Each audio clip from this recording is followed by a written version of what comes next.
Kerry, you all ready to go? Yes, I am, Mr. Chair. Very good. So we're going to begin then. Good afternoon, ladies and gentlemen. My name is Michael Flaherty. I'm your Boston City Councilor at Large and Vice Chair of the Committee on Government Operations. It is Monday, December 6th, and we are here today for a virtual hearing on a petition for a special law regarding an act relative to the reorganization of the Boston School Committee, sponsored by my colleague, City Councilor Ricardo Arroyo and City Councilor Juliet Mejia. This was referred to committee on August the 18th of 2021. The City Council is conducting this hearing virtually via Zoom. It is being recorded and being held in accordance with Chapter 20 of the Acts of 2021. Chapter 20 of the Acts of 2021 enables the City Council to carry out its responsibilities while adhering to the public health accommodations and ensuring public access to its deliberations through adequate alternative means. The public may watch this hearing via live stream at www.boston.gov/city-council-TV and on Xfinity 8, RCN 82, and Verizon 964. It'll also be rebroadcast at a later date. If you wish to testify at this hearing, please email Michelle Goldberg at michelle.a.goldberg@boston.gov. To sign up and receive the login information, you can also send written testimony to ccc.go@boston.gov. To participate in public testimony, you should state your first and last name and affiliation and neighborhood.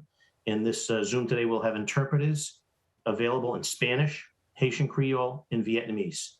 If you would like to participate in the hearing using one of these language options, please click the global button at the bottom of your screen and select your language preference. Due to Zoom's platform limited language icons, Haitian Creole listeners should click the French button for Haitian Creole, and the Vietnamese listeners should please click the Chinese button for Vietnamese. Let me repeat that.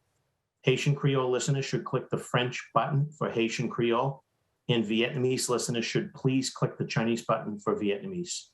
I'm now going to pause and allow for this message to be said in all languages so we have available today. And FYI, I'm going to have central staff manage the technology to enable for this to happen.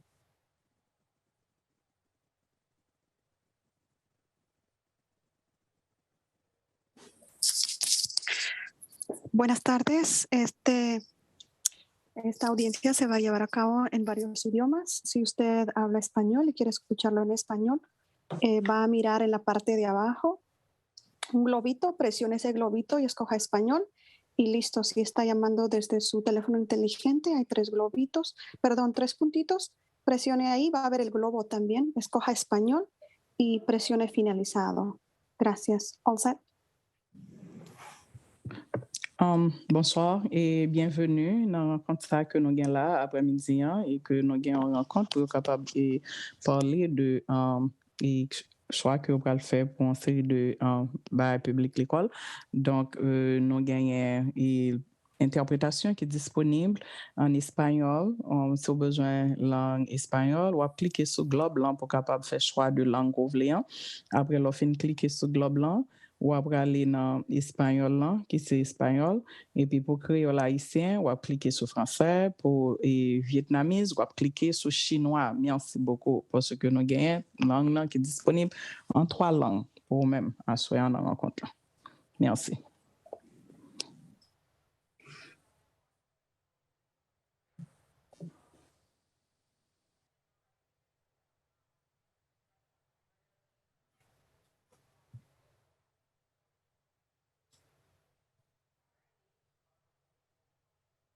Kerry, do we have our Vietnamese interpreter with us this evening?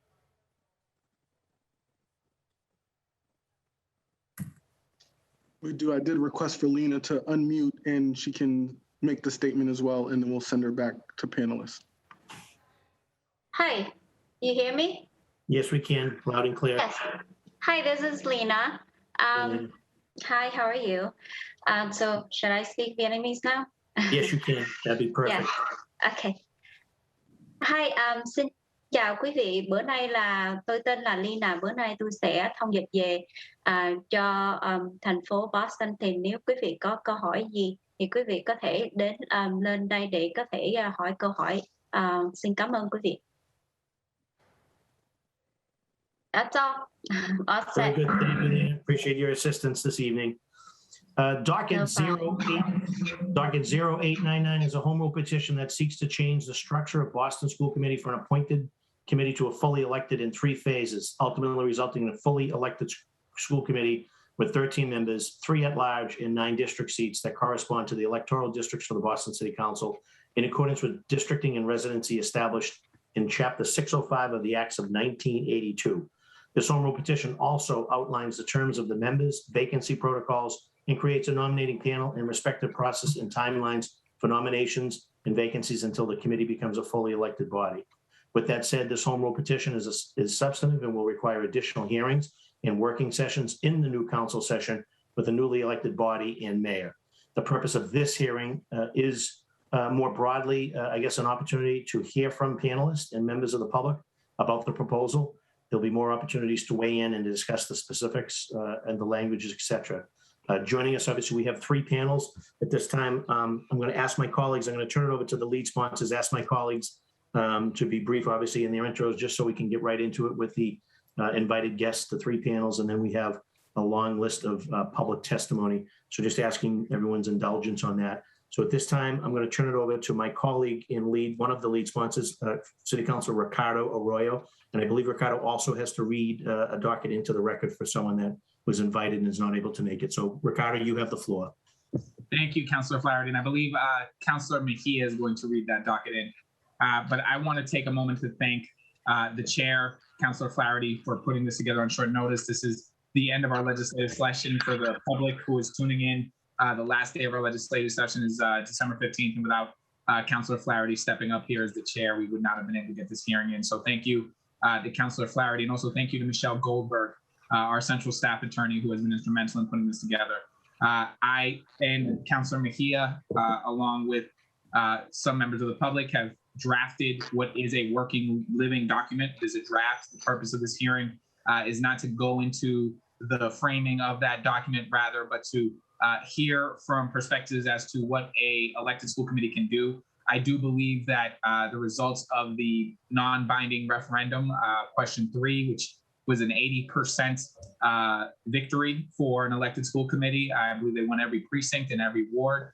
Makes it clear that we will have an elected school committee. And so this is more of a question of the why and the how, and not so much the wording of this specific document. However, there will be amendments and things, as the chair has alluded to, going into next year with the new council and with the new mayor to get this done. So with that, I just want to thank the folks who have come on board today to speak to this, the advocates that have pushed so hard for this, and the counselors who predate myself, who have been working on this for a while. I believe the first instance of an elected school committee home rule petition that was put forward was actually put forward by Councilor Baker, perhaps about 10 years ago or so. So thank you to everybody who has done the groundwork for this, and I look forward to moving this forward. Thank you. Thank you, Councilor Arroyo. Chair recognizes co-sponsor, Councilor Julia Mejia. Thank you, Councilor Flaherty, for working with our office and Councilor Arroyo's office to make sure that we held this hearing before the end of our legislative cycle. I also want to thank Michelle Goldberg from Central Staff and Yasmin from Councilor Arroyo's office for working incredibly hard to make sure that this hearing reflected the urgency and intentionality of the advocates who got us here where we are today. I also want to acknowledge the advocates who have worked tirelessly for decades to bring this to the point, including the Boston Education Equity Coalition, the NAACP of Boston, the Yes on 3 Coalition, Beja, and former elected school committee members, and so many others. I know Councilor Arroyo and the chair both provided an excellent summary of the legislation and what its purpose is, and I want to use my brief opening remarks to set the tone for what this hearing is about. As elected officials, we have received a mandate from the people of Boston that an elected school committee needs to happen in our city. There will be times in the future to discuss specifically how that will work, but this hearing is meant for us to focus on the why. So I'm looking to our chair and my co-sponsors to ensure that the spirit of this hearing, in addition to the time that in consideration of our panelists, that is respected. What we are talking about in this hearing is democracy and how we can all utilize utilize this moment in time for an elected school committee to help further the voices of the people in all spaces. We have an extensive group of panelists here today. And although we have panelists with academic backgrounds or advocacy backgrounds or lived experience, in the spirit of democracy, everyone on our panel is an expert. Everyone's voice here matters, and we have an obligation to hear them out and to follow their mandate that the people of Boston has delivered us to do. I'm going to be reading into the record a testimony from Ruby Reyes, who is with Beja. So I'm reading this. It's a little bit long, so just bear with me. My name is Ruby Reyes, and I am the Executive Director of the Boston Education Justice Alliance. Beja is an advocacy group that brings parents, students, and educators together to create a better BPS. In my role at Beja, I sat through 4 years of school committee meetings. I have given public testimony at about 80% of those. I have watched policy after policy being passed and decisions being made that hurt our students, families, and school communities. I have watched parents, students, and educators give endless testimonies, begging and pleading to prevent the harm and the racism of these policies. The only official lever of advocacy that currently exists in the current appointed school committee system is the 2 minutes of testimony allowed. School committee members are not supposed to respond, and many times what families ask for does not make it to the agenda. For example, I watched a BCLA parent almost get forcibly removed because they wanted answers about the BCLA-McCormick merger. BCLA was a pilot school with a governing board of parents and school leaders. This was dissolved in the merger, and no one addressed the parents' concerns. This fall, I watched an East Boston mother talk about her child getting home at 9:46 p.m. because the bus got lost. I watched the night former school committee chair, Mike LeConte, made fun of parents' names. At the beginning of the pandemic school year, I watched as Tammy Post, a former judge with no educational experience, explained that a box fan and open window were a sufficient ventilation plan for a pandemic. I also watched Tammy Post say that because BPS teachers are so great, they could teach in person and online at the same time, but provided no plan for this. I watched as Nate Kruger, Chief Financial Officer, explained that the district was going to be transparent and communicate to school communities about Build BPS. Less than 2 weeks later, Kruger refused to transparently share plans about the future of the Horace Mann School for the Deaf and Hard of Hearing. Central office leadership gives mediocre, inequitable presentations and policies and get praised for it by our appointed school committee. Meanwhile, schools are being closed. We have a new chief academic officer, the third in the past year. Families are being denied special education and English language services, and somehow we're all supposed to believe that central office leadership is holding themselves accountable. Superintendent Dr. Casilius and central staff often talk about holding themselves accountable. Under normal circumstances, the role of an elected school committee member should be to hold central office accountable based on parent and student communities. However, because Boston has a mayoral appointed school committee, there is more of an opportunity for political interest to guide decision-making, and you end up with someone holding themselves accountable, and school communities have to bear the brunt of those bad decisions. Some of the pushback for an elected school committee structure has been the concern of special interest groups pushing their agendas. This currently happens in our mayoral appointed school committee. The decision to give away the McCormick School's green space to the Boys and Girls Club was a clear political favor being fulfilled. The McCormick and surrounding community came out in droves and spoke in favor of keeping their green space. As COVID put an increased importance on the need for green space, the decision was passed by our appointed school committee anyway. Another example is the appointed member, Ernest Dabrujo, who is also a trustee of the Boston Latin School Association. As a BLSA trustee, Imani has an obligation to protect the self-interest of the SA, an apparent conflict of interest. He has done this in the exam school decision, which he argued to be revisited and put in the school committee agenda as new business for the past 3 months. At the December 1st school committee meeting, Dr. Casillas dedicated additional time to revisit the exam school admissions data simulations, yet again based on earnings urging. This was as families and other school committees are desperately asking for additional COVID contact tracing communication and more mental health supports for students and families. Arnani was prioritizing his exam school community rather than the needs of students, most especially those struggling and begging for pandemic-related needs. In May 2019, I had the joy of watching my favorite school committee meeting when Blackstone parents made up of Black and Latino parent mothers took over the school committee chambers and created a parent-based People's Committee. In both English and Spanish, they shared a list of demands of what each school should have as a bare minimum. This is what our school committee should be, but sadly, our current appointed structure will never get us there because it's based on self-accountability rather than accountability to BPS constituencies. A mayor holds herself accountable by appointing certain members, and the appointed members then respond to central office leadership, who then hold themselves accountable to themselves. Where is the place for parents, students, and educators and residents to hold decision makers accountable to that system? So I just wanted to make note that I'm reading this testimony into the record on behalf, again, of Ruby Reyes, and the viewers, and the views are the ones expressed by her and Beja. Thank you so very much. Thank you, Councilman here. And several of our colleagues have joined. I'm going to give each just a quick opening if they choose, or they can waive. It's up to them. Councilor Flynn, in order of arrival.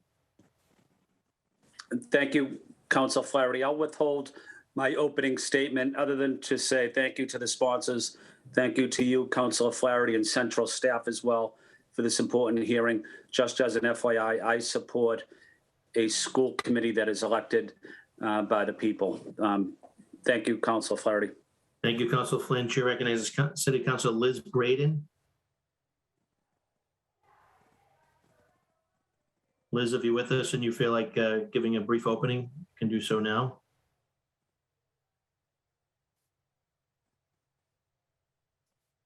Not seeing or hearing that desire to do so. Erin Murphy, the newly elected member of the Boston City Council, just sworn in last week, and a former school teacher. Erin, you have the floor. Thank you. Yeah, quickly, I just want to say thank you to Chair Councilor Flaherty, the sponsors, and central staff for hosting this important meeting on an elected school committee, which we all know just passed in the non-binding question in the November election. My experience and expertise as a Boston Public School student, parent, and also a BPS teacher for over 20 years. I'm really looking forward to this discussion, so thank you for having me. Thank you, Councilor Murphy. Chair recognizes City Councilor Andrea Campbell. Andrea, are you with us for a brief opening? Thank you, Councilor Flaherty. I have no opening, but thank you. I'll look forward to hearing the panelists. Very good. Good to see you, Councilor Campbell. Chair recognizes City Councilor Kenzie Bach for a brief opening. Councilor Bach. Thank you so much, Mr. Chair. Thanks to the sponsors and to the many Bostonians who voted on this issue back November 2nd. Here to listen and hear everybody's takes. I think certainly one of the things I've heard from constituents is a question about sort of, is it possible for us to do some of these seats as elected by constituencies, and interest in having a parent seat, et cetera. So I just think I think there's a strong mandate, as has been expressed, for an elected school committee. But I think, as we all know, as Councilor Arroyo alluded to, there's a how question, and looking forward to kind of digging into the weeds, because certainly what I've heard again and again from folks is a desire for the school committee to be accountable to the families in BPS. And so thinking about what's the mechanism for that, and making sure that it isn't just a sort of low information citywide election structure. I think there is some balancing act to do there, but definitely feel like we've got a mandate to put a home rule petition together and reach consensus on the council. And looking forward to hearing from everybody who's testifying today about their perspectives and firsthand experience. So thank you, Mr. Chair. Good. Thank you, Councilor Bach. So we're going to get right into it with our first panel. We have Salika Soto, BPS parent, Nima. Looks like Avashia, BPS McCormick teacher, and looks like Nesosh Ware, BPS student. And just want to remind folks that as I'm introducing panelists, they must accept the redesignation button as a panelist. I'm also aware that some panelists have tight time restrictions, so I'm going to do my very best on behalf of the lead sponsors to accommodate them. After each panel, we'll briefly turn it over to my colleagues for any questions that they have. And if there are no questions, we'll just move on to the next panel. I've also asked each panelist to be mindful of the length of their testimony as we have a robust set of panelists in request for public testimony. The committee obviously does accept additional written testimony as part of the record. So panelists and or members of the public can do that in addition to providing verbal testimony. So hopefully folks will be shorter than Ruby's introduction letter that was read into the record. If we can keep it tight, we can accommodate as many people as possible with their tight time constraints. So with that, the first panelist, if they've accepted their redesignation, I will introduce Salika Soto. Welcome, Salika, and you have the floor to give us your thoughts. Hello, everyone, and thank you very much for giving me the opportunity to speak about this very important issue, not only to me, but for, to many Boston Public Schools parents. So my name is Salika Soto, and I wear many hats in Boston Public Schools. I am a Boston Public Schools graduate. I am a parent of 2 girls in 2 different schools. I am also in a leadership role in my parent council, my school site council, and also in a citywide parent council. I have participated in multiple task force and have been to multiple school committee meetings. I say all of this to say that I am a very active parent. I have been ever since I learned about budget cuts that were going to happen going on it's about to be 3 years now, budget cuts that were happening not only to the Blackstone, but all across Boston Public Schools. This was brought to my attention by other parents about the budget cuts and what that would mean for the Blackstone. For us, it would mean losing teachers. The budget cuts were going to be due to a low enrollment, so we were going to lose teachers, we were going to lose swimming, we were going to lose a lot of things that were very important to us. So we got together with, educators, students. I think it was hundreds of us. And like it was mentioned in Ruby's testimony, we walked over to the school committee chambers to ask for those, for that budget not to be cut. So we were the People's School Committee. We did a mock school committee meeting, like it was mentioned in Ruby's testimony, where we gave students the basic things that they would need. Things like clean bathrooms, which is not the case at many schools, clean bathrooms, additional social emotional support, additional services. One of the big things that we wanted for the Blackstone too was also walls and doors. At the time, and still to this day, there are many classrooms that do not have doors and walls, and that's very worrisome, not only because of the safety issue with all the shootings and different things that we hear about in schools, but also because it's disruptive to our students' learning. After we went to that meeting, there was tons of parents. My children testified, I testified. I was actually the acting superintendent in that mock trial, and we came out of there feeling like we had won something. We were promised $5 million. It was for walls and doors. But we have yet to see anything. We, if you go to school committee meetings, you will see at least one Blackstone parent at each one of those meetings asking what happened to the $5 million that we were promised for walls and doors, because it still hasn't happened. The reason why I say this story is because we still don't have walls and doors. We still don't have we haven't received the $5 million. We have not been engaged, and there is no real way for us to hold the school committee who made this promise to us, or any other there's no way for us to hold the school committee members accountable for what was promised and was not given. Week after week, I testify, I see many parents testify, and again, there's no way to hold anyone accountable. We're there till late at night. Many times I saw when parents were asking not for the McCormick field not to be given away. And I say, I want to say that with an elected school committee, we would be able to hold someone accountable, right? Someone accountable for making those promises, for continuing to keep our kids in danger, for not providing and engaging parents, for not, to make sure that our kids have basic things, libraries, clean bathrooms. And again, we ask for them and then there's no accountability. They're still going without it. Our Black and brown kids are still being underserved.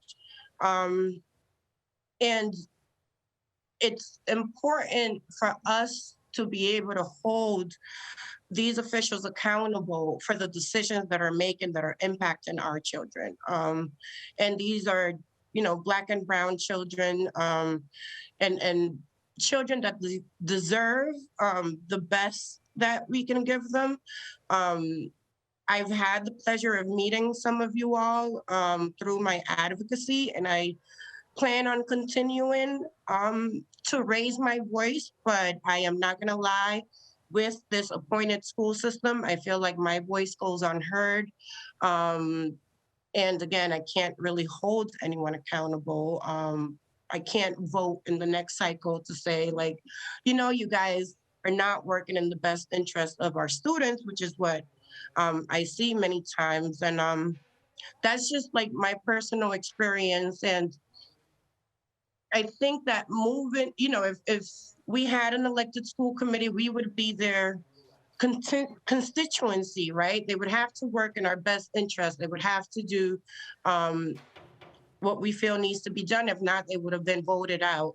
And we would have the power to do that. But right now, again, we get promises made to us, and then 3 years later, there's nothing done, and then there's nothing that we can do about it. And I'm hoping that that would change soon. Thank you. Thank you, Salika. Nima, welcome, Nima. And if you could just state your name and affiliation for the record, and you have the floor. Sure thing. Thanks for inviting me to be here today. My name is Nima Avashia, and I'm a resident of the neighborhood of Jamaica Plain, and I've been a teacher in the Boston Public Schools for 19 years, first at the McCormick Middle School and now at the merged BCLA McCormick Lower School. As many of you might know, the McCormick has found itself in the crosshairs of school committee decision-making several times over the past 3 years. In 2018, school committee was asked to vote to close our school and hand over a renovated building to another high school, in spite of our having been engaged in a 7 to 12 expansion planning process for multiple years. In 2019 and 2020, they were asked to first subdivide and then give away our students' only green space access to a local nonprofit seeking to construct a field house. They agreed to do this despite vocal opposition from both the school community and the residents of Harbor Point, many of whom testified to the importance of preserving green space in a neighborhood that is extremely vulnerable to flooding, preserving green space for young people who otherwise might not have access to safe places in which to play, and preserving green space at a school site where 7 to 12 expansion was imminent, and playing fields would be a necessary component of a high school campus. In all of these cases, our community's experience of school committee was that we had no ability to access members outside of 2-minute testimonies in meetings that ran late into the night. When we asked to meet with committee members to discuss the proposal to close our school, we were told they were not allowed to meet with us alone. When we raised concerns about the rigged RFP process for the field house on Mount Vernon Street, a process from which our school community was entirely excluded, the school committee chair simply kicked our concerns back to the same central office employees who had excluded us in the first place. What has become patently clear through these experiences is that we, the students, families, and educators, are not the constituents of the Boston School Committee. Instead of seeking to understand our concerns and our needs through outreach, as an elected official would, we find ourselves begging to be heard, knowing all the while that our testimony is largely performative, as the decisions have already been made behind closed doors prior to actual votes. The school committee in its current composition enacts the will of the mayor and the central office. The needs of those most affected have little bearing on decision-making. I don't know that the outcome of school committee votes pertaining to the McCormick would be different with an elected school committee, but I do know that as citizens of the city of Boston, we would have recourse when our needs were ignored and when the committee chose to violate its own stated policies around RFP processes and racial equity analyses. We would be able to vote for different leadership, and our leaders would feel a greater level of accountability towards us because their continued presence on the committee would be contingent upon our votes instead of upon enacting the will of the mayor. Until this year, I was a civics teacher. I taught my students about the importance of checks and balances in democracy. In its current state, there are virtually no checks and balances on the power of the Boston School Committee. If we want our citizenry to engage with our schools, to believe that their needs, their voices, and their advocacy matters, then we have to create a governance structure that is actually responsive to their advocacy. The current structure most definitely is not. Thank you.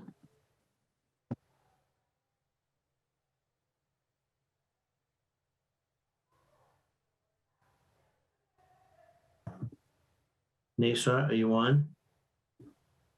Hi, sorry, you're on mute. My apologies. No worries at all. So just state your name and affiliation for the record, and you have the floor, Naacp. No problem. Good afternoon, everyone.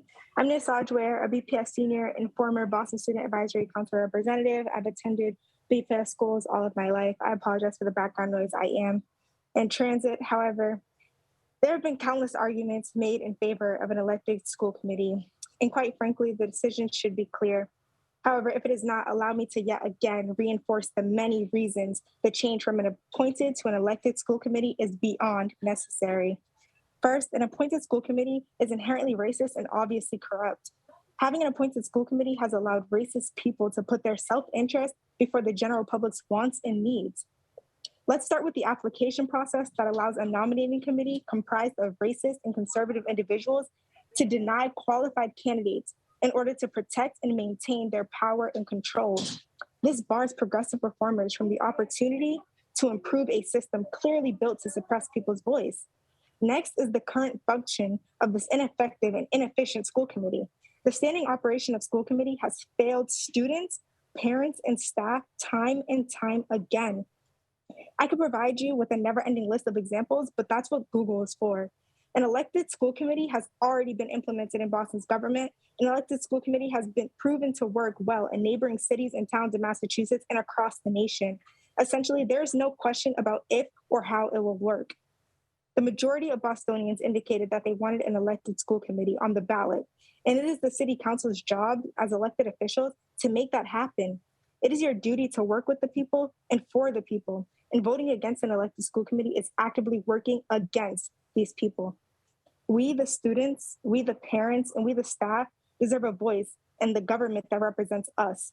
So I urge you to ask yourself, if I do not vote in favor of an elected school committee, am I upholding the elitist and oppressive systems people have worked incredibly hard to dismantle? Thank you. Thank you, Naacp, and I appreciate everyone's time on the first panel. We're going to move right into the second panel. I see John Nucci, former member of the Boston City Council, former school committee member and clerk. Susan Naacp, also former Boston School Committee member. I see Tanisha Sullivan, president of the NAACP in Boston, and Beth Huang, Massachusetts Voter Table Director. If they can accept the redesignation as panelists, Kerry, if you can allow the second panel to join us. And then in that order, John Nucci, Susan Naacp, Tanisha Sullivan, and Beth Huang. And I know Beth has a time sensitivity, but we're going to be able to meet that timeline. So we're moving right ahead of schedule, which is great.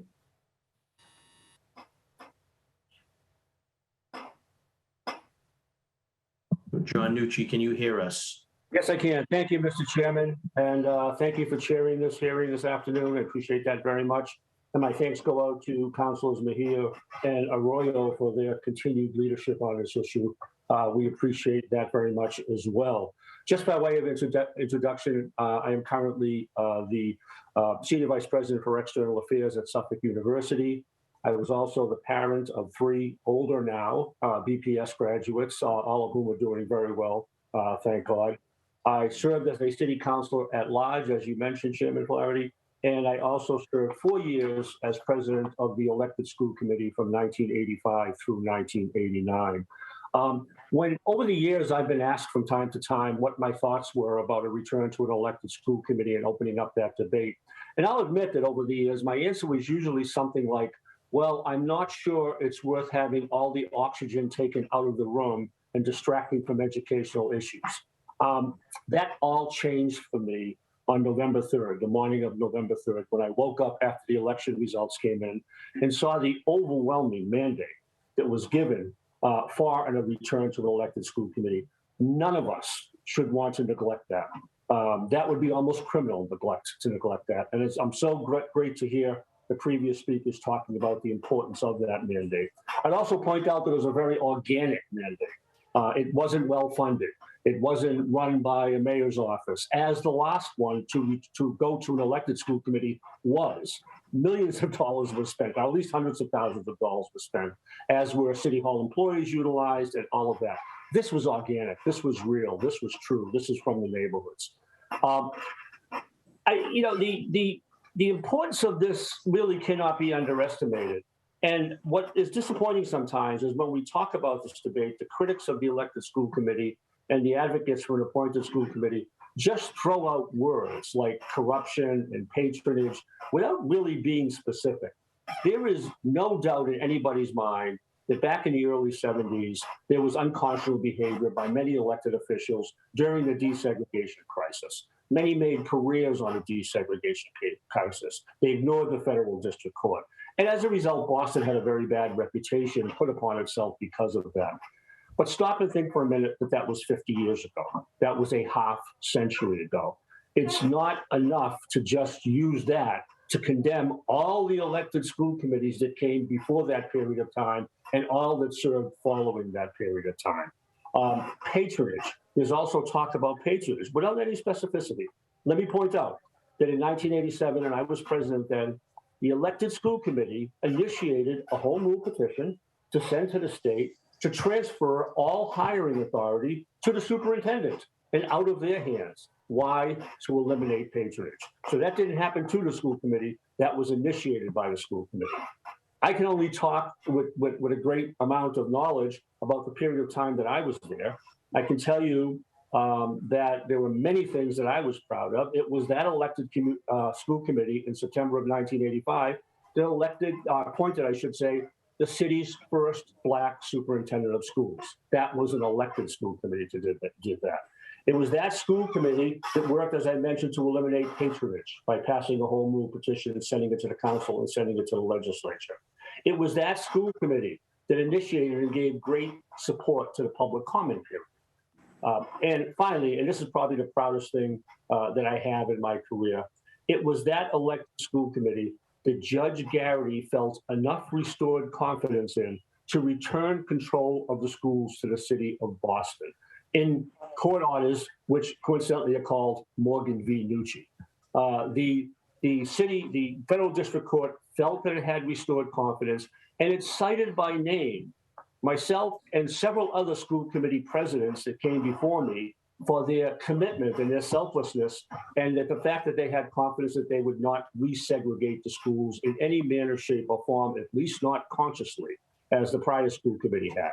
So those are all important accomplishments that I think need to be mentioned when talking about the elected school committee. Then there's the democracy issue, which I think speaks for itself and others have spoken to here today. What always troubled me is why Boston? With 352 cities and towns, there's only one that doesn't have the luxury and privilege and right, you could argue, to vote for school committee members, and that's Boston. And that just does not seem right. And what is supposed to be the cradle of liberty and the Athens of America, we should be not looking for less democracy. We should be looking for more. That's particularly striking to me when I drive through the suburbs and I see these towns where they're voting for, a town assessor, animal control officer, or positions like that where they get to vote. And here in Boston, perhaps the most important position, which is school committee, because it might be the most important function that the city provides, there's not the opportunity to vote. It makes no sense if you really do stop and think about it.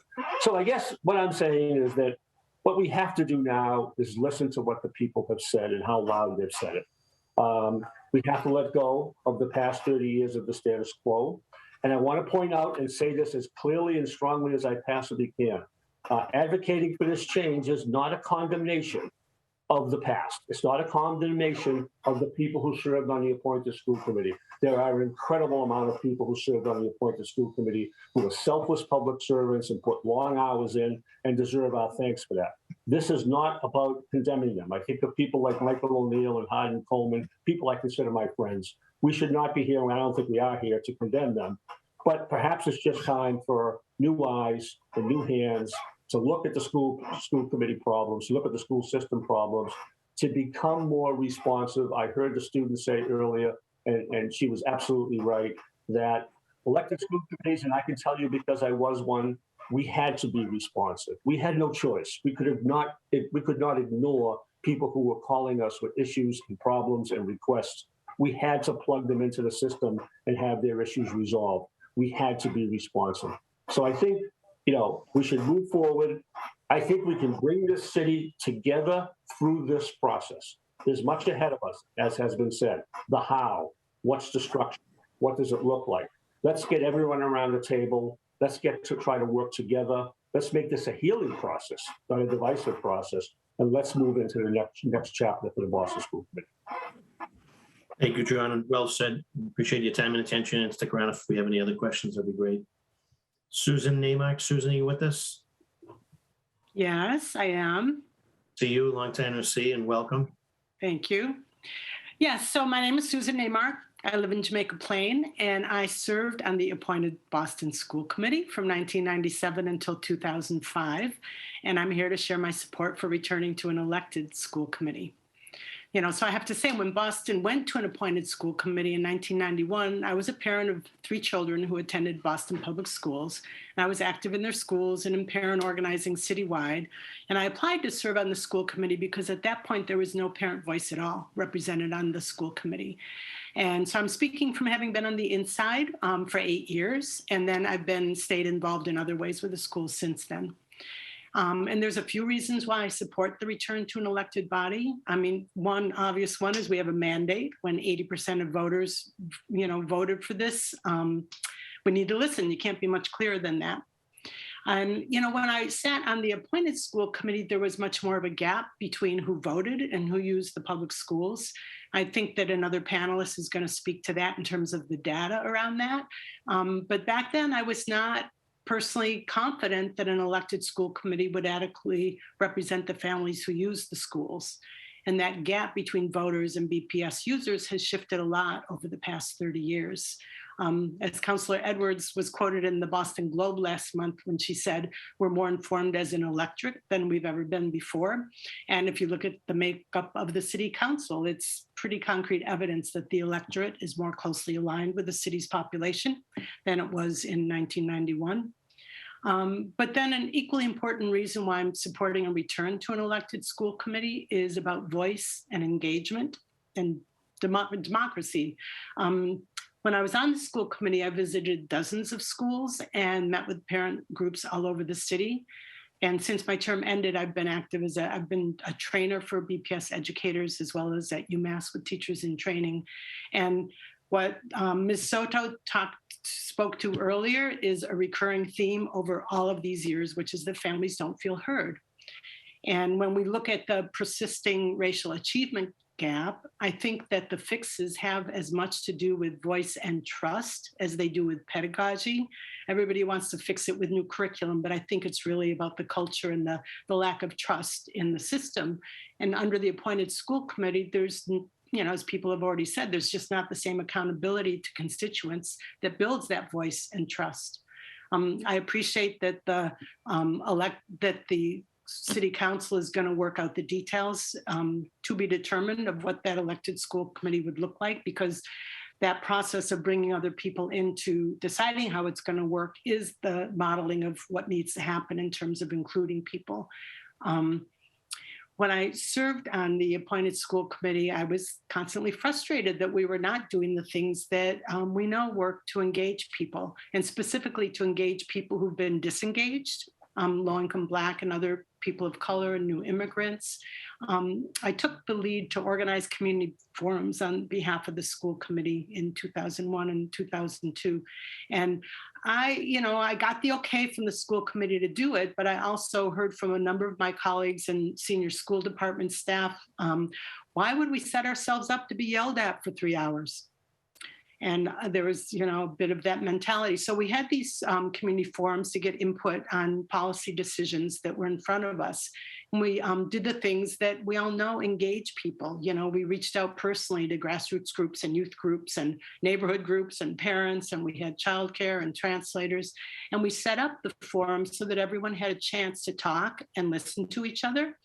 And we had hundreds of people show up. Literally hundreds at each of the series that we did. And we got a lot of really valuable input on some of the policy issues we were dealing with. And we also got a lot of appreciation and thank yous and it's often from the folks who were the ones that were yelling at us when they felt like they couldn't be heard.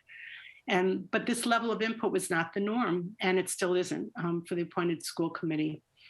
And so, there's just not the structural accountability to the families served by the schools. When people have the opportunity for input, they're more likely to be engaged in a way that builds trust. And when you think about the distrust, I've been interested in history, and because I think it informs our current thinking and institutions in more ways than we know. And one of the things I learned was that the Black community first petitioned the Boston School Committee for access to equitable schools in 1798.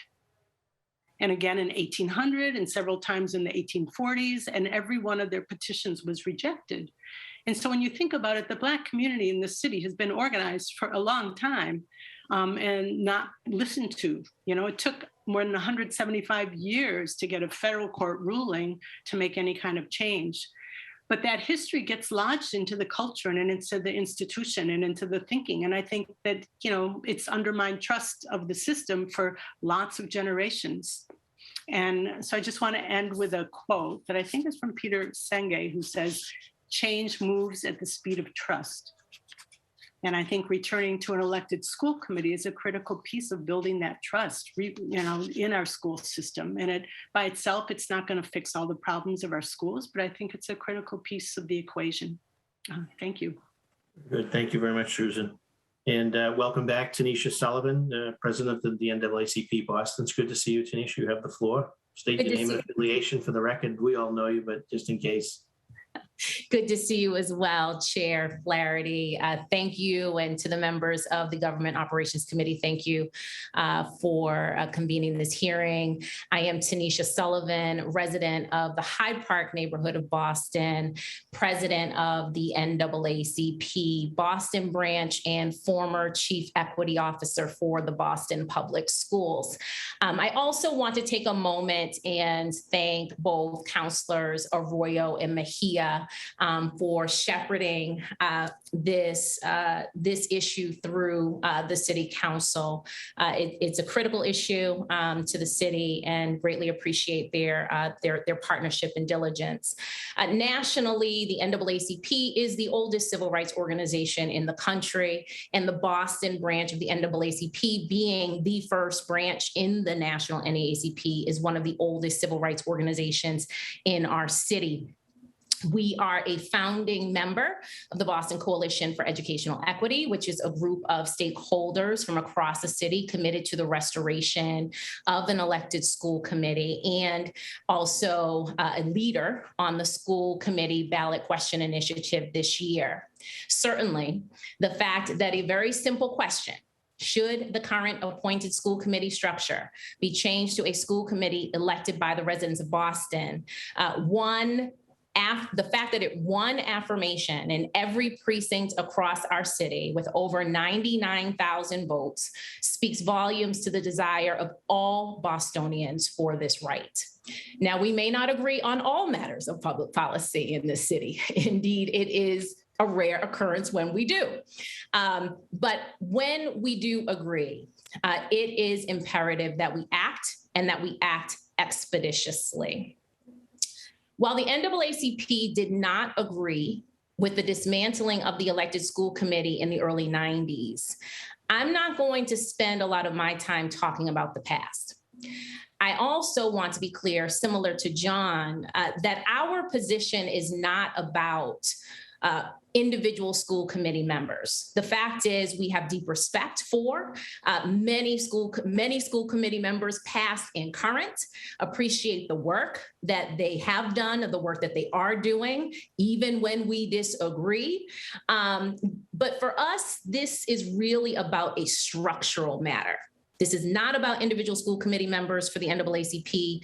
It is about the appropriate structure for our school committee. So today, I want to focus on this moment and what we need to do in this moment to meet the needs of Bostonians.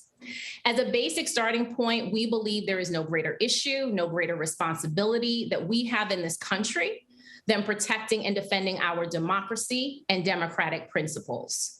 When we waver on that, we tear at the very fragile fabric of our country. All of the hope, all of the aspiration, all of the belief in what this country can be.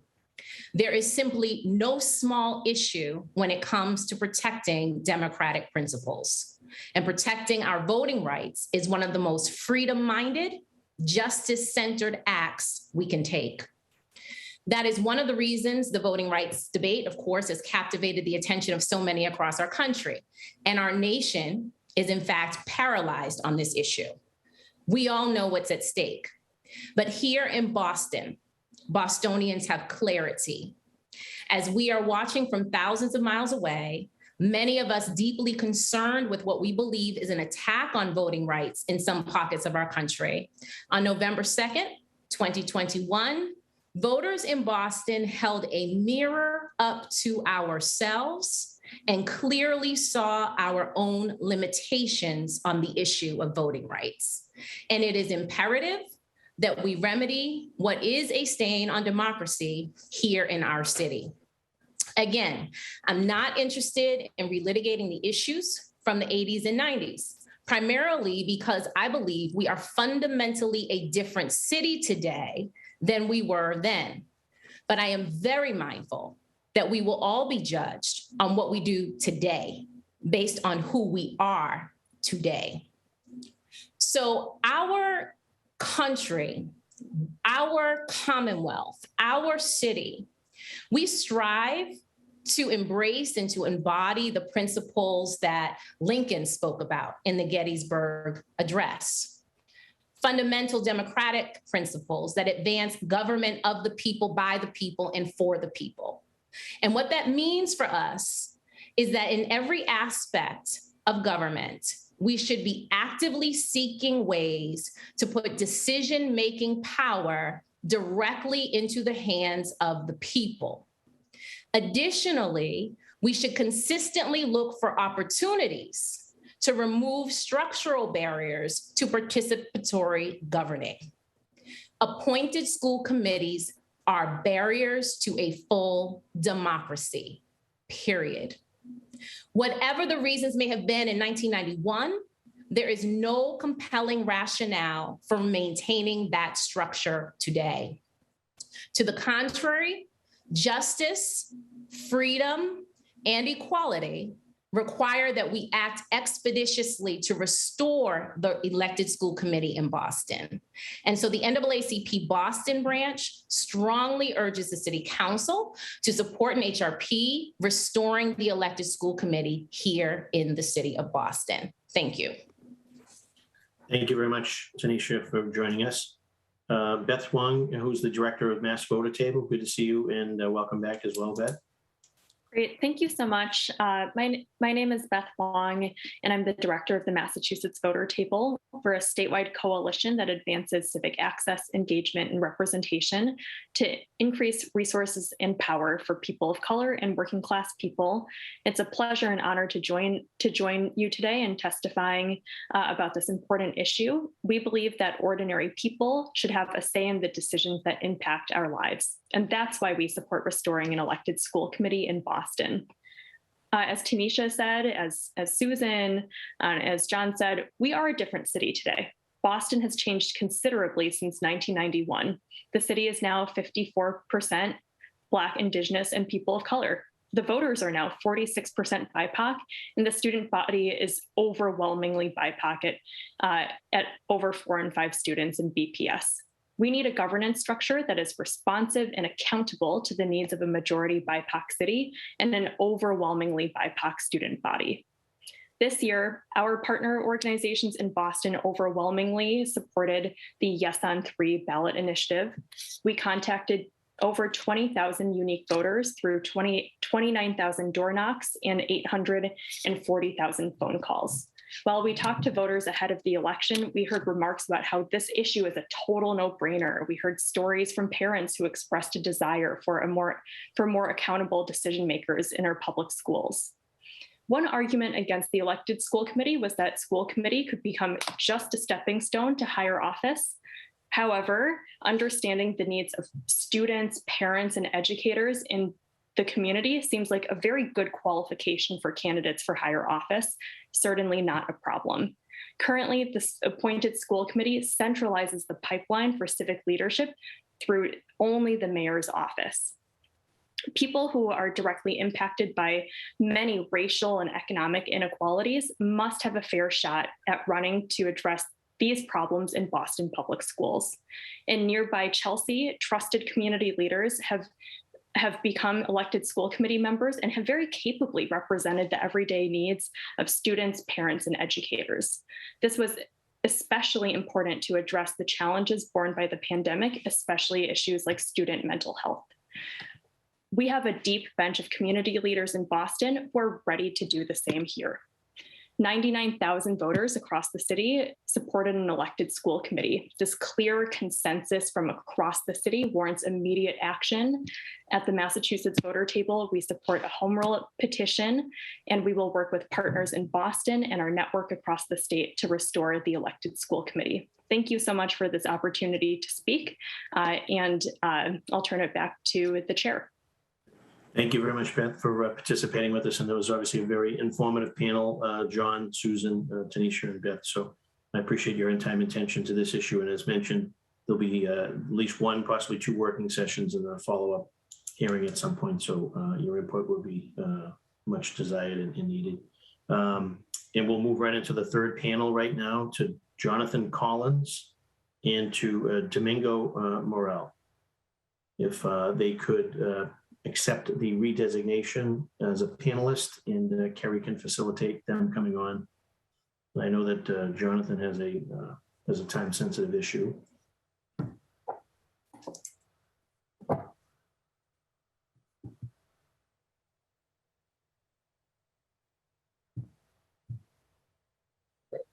Hi, thank you, Michael, for the introduction. I'll be very quick and try to add to what's been a very, very fruitful conversation. I'm excited that Boston is considering the idea of transitioning to a fully elected school board. I was excited from the day I saw the results from the public, from the ballot measure. And honestly, what we're seeing with the ballot measure and the discussion thus far reconciles very well with both what's been discussed so far, and then ultimately what the academic literature tells us. And so I'll just key in on a few things. You know, the big thing that we want to underscore here that's been underscored, I want to re-underscore, is that school boards, elected school boards, are what the public prefers. Whether it's, Education Next that's been conducting public opinion surveys on preferences for school boards for well over a decade now, or some of the recent work that I've done, examining the same thing. We could just ask the public more broadly, the strong preferences are for school boards to be in charge, elected school boards to be in charge of schools. And in addition to the preference for elected school boards to be in charge, it's important because it also has a very sort of critical value for local democracy. And so what elected school boards do is they produce political incentives that motivate civic engagement. At the ward representation, there are incentives for candidates to mobilize community stakeholders in pursuit of re-election. And so that's what you really want. Is we imagine in sort of the ideal democratic environment, we have candidates who are seeking election or re-election, and they have to have routine and consistent contact with their stakeholders in order to have a successful prospect of re-election. having the elected school board essentially incentivizes that. Without the electoral incentive in place, then the fear here is that candidates will be beholden to either major donors, which has become an issue in local elections. We've reached the point now where over the past couple of election cycles in major cities, we've seen candidates have to receive as much as $1 million in donations to be even competitive for seats. How do we combat the sort of growing influence of money? It has to be the incentive to contact more and more folks at the local level and the community level. Providing the electoral incentives through an elected school board helps us to do that. Elections and ward-based representation, it also creates a landscape to foster sort of a board representation that is more reflective of the district's diversity. And so, and what we see in the academic literature is that co-ethnic representation has been consistently and strongly correlated with more diverse hiring of teachers and district staff. And these are the things that are really critical when you're looking to sort of reduce Black-white gaps in student achievement. School board elections also allow for cities to have routine assessment that's based specifically on education as opposed to other local issues. This is the beauty of an elected school board, is that, when the mayor has too much control, the mayoral election is essentially what determines the policy agenda of a school board. And this could mean that the policy agenda gets conflated with the overall municipal agenda. So people are voting in local elections because they care about climate change and zoning ordinances, and not necessarily because they care about schools and education. But when we have an elected school board, we have the policy focus, the agenda focus squarely on educational issues. And again, the election offers these routine opportunities to assess the performance of the school board members. Elected school boards also provide the closest indirect pathway to accountability for superintendents. And so with our superintendents typically being chosen by our school board members, without an elected school board, then you don't even have this sort of closely indirect ability to hold a superintendent accountable. And lastly, elected school boards provide a channel for accountability for stakeholders, groups, or interests not aligned with the given mayoral administration. And so what you want is, regardless of who holds power in City Hall, you want the folks who are in or outside of those coalitions to still have the ability to hold their school board members accountable. And it's only through an elected school board that this is possible. So those are the sort of primary principles that come along with, I think, with having an elected school board structure in place. I'll stop there and I'll pass it to Professor Morell. Thank you very much, Professor Jonathan Collins out of Brown University. And joining us now is Assistant Professor at Rutgers, Domingo Morell. Domingo, you have the floor. Thank you, Mr. Chair. And so my good friend, Professor Collins, mentioned much of the stuff that I was going to talk about, right? And so we won't repeat that. But I do want to focus a little bit on the history. I do think that the history is important here to understand. Historically, the schools have provided the pathway to democracy building, democratic participation. And so for historically marginalized populations, particularly African-American populations, the school boards have provided the pathway to participate in a democracy when other avenues, other domains were closed off to African-American communities throughout the country. And so we saw in places like Washington, D.C., like Detroit, like in Newark, where I teach, Philadelphia, and other cities, that through the process of the school boards and school participation, communities that have been historically marginalized were provided the opportunity to be citizens, to be participants in their democracy. And so in the case of Boston, what we see is, just like we saw in other places across the country, African Americans historically excluded. By the 1970s, there's increased participation, increased pathways, and it is at the time that the African-American community and other communities of color in the city of Boston are on the verge of really being full participants in the school process. This is the late 1980s, early 1990s. Then the elected board is removed, it's essentially disrupting that process, disrupting the opportunity to be full citizens, fully inclusive in the democracy of its city. So And in this case, Boston was not alone. Boston was essentially at the forefront of this movement to disrupt these opportunities for historically marginalized communities to increase their participation and their political power, their ability to determine their own destinies as related to schools. They were at the forefront. New York City, Chicago, and these other cities were doing the same kinds of things. And so I salute the city council. I salute all of the other organizations that have been part of this to get Boston to the point where they leave that history behind and look forward to something better, something more inclusive. And in doing that, I think we'll also provide a model for the rest of the country, because precisely at this moment, Chicago is trying to undo those damages. The city of Philadelphia is engaged in these conversations as well.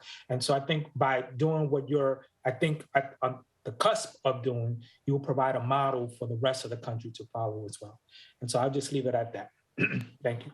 Thank you very much, Domingo. We've had three obviously distinguished panels that have added tremendous value to this debate. So I appreciate your time and attention and spending time with us from both Rutgers and Brown. So thank you very much for that. We're going to shift now to start to take in some public testimony. I know that we do have some folks that have also identified some time sensitivities around that. Mr. Chair. One of the folks. Councillor Flaherty, I'm wondering, could we do questions or before we go to testimony, or we're not going to do questions in this round? Yeah, do you have any specific questions of that panel? I know that for the most part they were adding value and offering statements, but I have. Let me just pull up my chart here.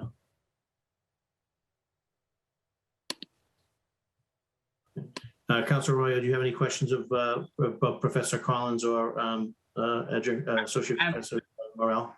So I have questions for panel 2 if they're still present. Yeah, I think they're still hanging there.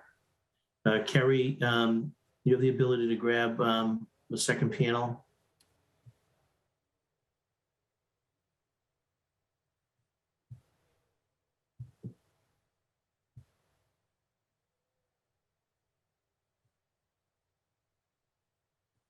I see Beth is still. John Nucci's on as well, and so. While we're waiting for the that panel to come on, I also see Eric Berg from BTU. I know Eric had a time sensitivity. I'm just going to give him a courtesy of just offering a brief statement. Eric, you have the floor. If you can just come on and introduce yourself quickly. Sure thing. Thank you, Councilor Flaherty, Councilor Arroyo, Councilor Mejia, and the whole committee for this opportunity for Boston residents to share our thoughts on the need for an elected school committee in Boston, like in every other community in Massachusetts. So I am Eric Berg. I'm the father of 2 who attended 6 Boston public schools throughout their K-12 education. I'm a 20-year veteran elementary school teacher, and I'm currently the executive vice president of the Boston Teachers Union. The Boston Teachers Union strongly supports a return to an elected school committee. Our community deserves a voice in our schools. Many of our members are Boston residents and also BPS parents, and all have chosen to devote their careers to our school system. When BPS educators, students, and families want to bring their voice to the table to their school board, they are not able to speak to a group that is chosen by and accountable to Boston's voters. Why should Boston residents have less voting rights than others in our state, than all others in our state? Electing Boston's school committee will make our schools better. An elected school committee will foster greater engagement by families in our public schools, and that engagement will improve education for our kids.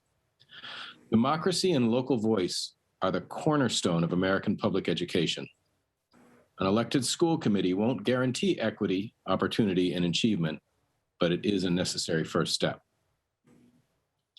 Last month's vote showed that Boston's voters in every corner of the city strongly support a return to the same voting rights that all other Massachusetts voters have. We in the Boston Teachers Union urge this council to support the prompt reestablishment of an elected school committee in Boston. Our community deserves it, and our students deserve it. The time has come. Thanks very much. Thank you very much, Eric. And now, so we're going to shift back over to questions. So Councilor Arroyo has questions of, I believe he mentioned John Nucci, or the second panel The full second panel is back on Councilor Arroyo and Councilor Mejia. So you have the floor, Councilor Arroyo. Thank you, Mr. Chair. And for Mr. Nucci, I know that when we were pushing this ballot referendum, what gets brought up a lot, especially by the press, is the idea of politicizing education. I think everything's political, including education, all of the time. All the decisions we make in terms of funding or what we decide to implement is technically political. But I guess my question for you, since you were on the elected school committee, is in terms of the idea of politicizing education, how much of that do you actually find credence to, and how much of that is something that you think is sort of overblown? I think it's completely overblown, and I think you've stated why quite well. Everything is politicized. Congress is politicized. The state legislature is politicized. The city council is politicized. We wouldn't be talking about appointing any of those bodies. It goes along, I think, hand in hand with a criticism that, well, school committee members want to run for higher office. And I can't think of a more silly criticism than that. School committee members run for city council. I know, I did that. City councilors run for mayor. State representatives run for state senator, and representatives in Congress run for United States senator. That happens all the time. There is nothing inherently wrong with that. I also have said in the past that to complain that a move to an elected school committee politicizes education is also faulty, because the alternative to that is an appointed school committee, which is appointed by a mayor. And what is more political than a mayor's job in the city of Boston or any city across America? So, politics is always going to be in public education. That's why it's called public education.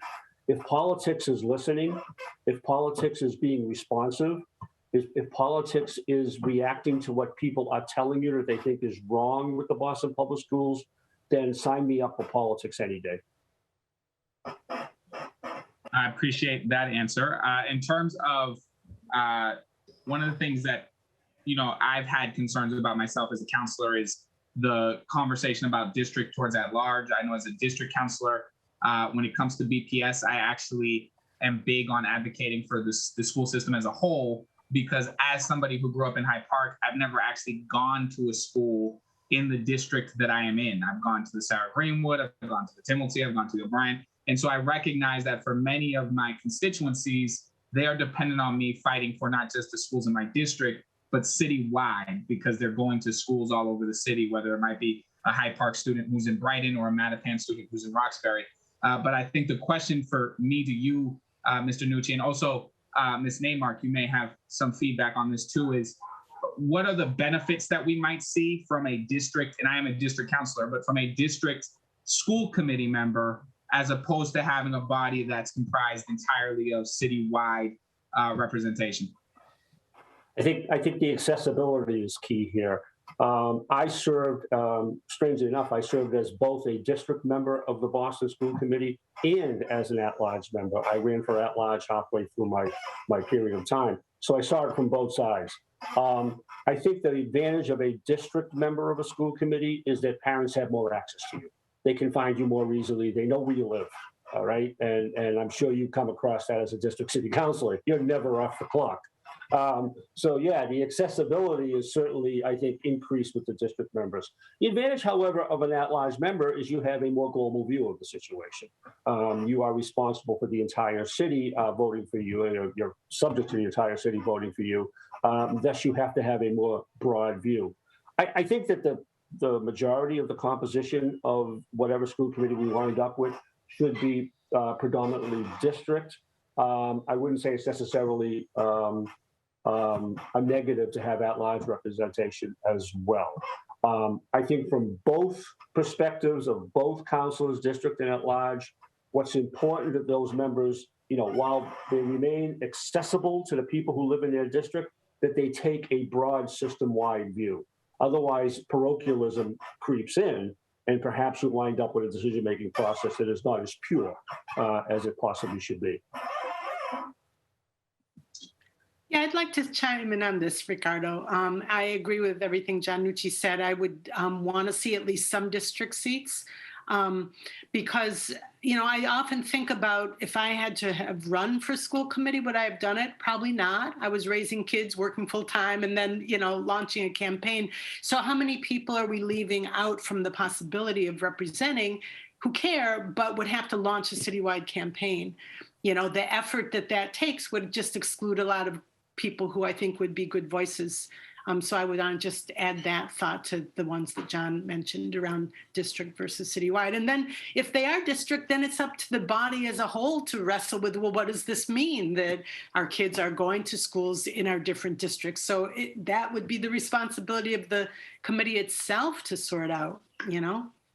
And for time, thank you both for these answers. These are all very thoughtful answers, and just for time, so that I don't take up too much of the time that other councilors may have for questions, I'm going to ask one more question, which is also for Mr. Nucci and for Ms. Naacp. And I know that my father, just full disclosure, served with Ms. Naacp. And so I'm familiar with some of this from a personal standpoint, but how do you believe your relationship with the mayor was different? You both were in two different situations. One was elected and had to negotiate with the mayor around school budget and a bunch superintendents. Ms. Naacp, same difference, except you were appointed. And so how do you think the benefits to this were changed by having an appointed or having an elected? Because I know that one of the things that folks are having conversations about is the idea of a hybrid, and that would impact how folks who are appointed and folks who are elected are negotiating with the said mayor. So I think it's important to know. That might be the most important question I've heard. That's a very, very good question. And I think the answer for me anyway is pretty simple. As an elected school committee member, I felt that my job was to be an advocate for the Boston Public Schools. As a result of that, we sometimes wound up in very contentious sessions with the mayor about what the funding level for the school system should be. We, meaning the school committee, was always on the side of wanting resources, adequate resources, often more resources for the Boston Public School children.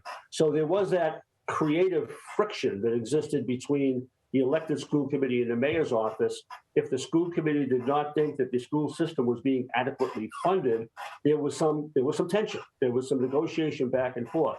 I won't speak for the appointed school committee. I didn't serve on it, but I think if you're appointed, I think this is broad brushed admittedly, but if you're appointed, you know, you're probably less likely to get into real hard-nosed bargaining with the mayor over funding levels, because that mayor is the source of your appointments at the school committee. But as an elected school committee, I didn't need the mayor to return to the school committee. I needed the people and the parents and others to return to the school committee, not the mayor's office. So I was probably an outlier on this, which might be why I'm the only one from the appointed school committee I got this position. As Ricardo might know, his father and I were kind of the outliers in pushing things. And, you know, with Mayor Menino, I mean, the interesting thing was there is no process for recalling an elected school committee. Appointed. And so I think it's just like an attitude people have when they're on that committee that's appointed by the mayor, that they should be doing his bidding. When I was reappointed by Menino, he asked me, you know, do you ever support anything that, you know, we propose? And he reappointed me because he said he appreciated having, you know, my push for broader voices to be heard. But I was definitely an outlier around that. And there was pressure, you know, can we have a unanimous vote on this? And I would say no. You know, so it was as much the culture that it creates, I think, as the reality of what you could do. I don't know if that makes sense, but that was my experience of it. Thank you. And I see Professor Morel has his hand up, so I don't know if it's for this question. Yes, Councilman Arroyo, thank you. I just wanted to add one other thing about to your question regarding at-large versus district elections. So we know, you know, from the scholarship in political science that communities who have district versus at-large elections are more likely than to have representatives from underrepresented groups participate in that body. And so is it important as part of the conversation that has been going on today that Boston School Committee is representative of the community? We just know from scholarship that having district elections is going to increase the likelihood that that happens, both on racial representation, class, income, and so forth. And so I just wanted to add that as part of your calculus, your decision-making when it comes to deciding what's the best approach here. And I have a very related comment. Recently in Lowell, there was a lawsuit about discriminatory at-large voting systems in which most city councilors and school committee members in Lowell were all residing in the same wealthier, whiter than median neighborhood of Lowell. And that was after seeing several cycles election results, the a circuit court found that the at-large voting system, or the all at-large voting system, was discriminatory towards racial and ethnic minorities in Lowell. We saw a potential similar lawsuit in Worcester. These are much smaller, but still somewhat similar cities in Massachusetts. I could imagine a situation in which an all at-large school committee in Boston would result in very disproportionate representation of whiter and wealthier neighborhoods of Boston. And so I think the hybrid model that Lowell and likely Worcester will pick up seems like a good model for Boston. Thank you. Thank you very much. Thank you. Councilor Roy, Councilor Mejia, do you have any questions of the panels? Councilor Flaherty, would you be able to bring Naacp back? Yes, Carrie, Councilor Mejia is asking if we can bring Naacp back. She's been quoted. And then Naacp, just have to remember to hit the accept the redesignation as a panelist, Naacp. Hello, I'm back. Okay, great. Thank you, Naacp. Welcome back, Naacp. You have the floor, Councilor Mejia. Thank you, Councilor Flaherty. So Naacp, I'm just curious, as a young person, I'm wondering if you could tell us what you think, what your vision is for the role of young people in an elected school committee. What's your vision? Yes, definitely. My vision is that the student representative on the selected committee gets a vote as well as the other members, and that the student representative still is a member of the Boston Student Advisory Council, however that looks right now after the entire situation that happened last year, and that the student representative reports back to the other student representatives in the Boston Student Advisory Council so that they are gaining the full perspective and opinion of the general student body of BPS. Thank you. And then I'm just curious, this is for panel one, and then I just have two questions for panel two. For everyone on panel one, if they're still here, when I founded C-Plan, which is an organization designed specifically to engage parents, we were really frustrated to what Ruby was talking about in regards to parents showing up, and it seems like most often our voices were not heard. And I'm just curious, how do you all see a panel, an elected school committee, making sure that they're working in deep community with parents to ensure that the voices of the people literally get heard? Can you talk a little bit about how you see that working? I'm not sure if any of our panelists from panel one are still here. So a parent, a teacher, a student. I'm happy to talk. If Zuleika's here, I'd love for her to go first, but if she's not, I'm happy to talk. Yeah, I'm here. I'm sorry, Ms. Mejia, can you please repeat your question? Yeah, so I'm just really curious about what role you think the elected school committee can play in making sure that parent voices are honored. I think, one of the things that we see often, and we've seen this during during the appointed school committee hearings, that oftentimes the voices of the parents are not being honored, or educators. So what do you all envision, and how do you see an elected school committee working to activate parent and community voice? So I think that with an elected school committee, we would be I mean, as parents and students and even educators, we are the biggest consumers, right, when it comes to the system. So the way that I see it is that they would be more responsive instead of having 2 minutes to talk and get no responses about the issue that you came on and possibly waited, hours long to testify about. They would have to have a duty to respond to their constituency, which would be us, if we did have an elected school committee. I think that they would be obligated, or not obligated, but they would be responsible to respond to us and our concerns and yeah, so more responsive. I think that it's more engagement. I liked what Ms. Neymark was saying about how, they used to have a panel where community members used to sit down, talk about the issues, talk about the concerns, and have a back and forth dialogue. Right now, that does not happen. We can't have a back and forth dialogue with anyone. There's no responses. We just go there, we express our issues in hopes that someone will respond or that they will change policies that would benefit us. But yeah, so I think that definitely transparency, engagement, accountability, and responsiveness would be the difference. And then hopefully we would have, I'm not sure how they figure out who serves. I know there's a nominating panel, but we would definitely like to, it would be hopefully more folks that are in tune with the community and that, can be responsive. Sorry, Nima. Yeah, I guess outreach is not a thing that happens in the current structure of the school committee. No one is seeking to understand.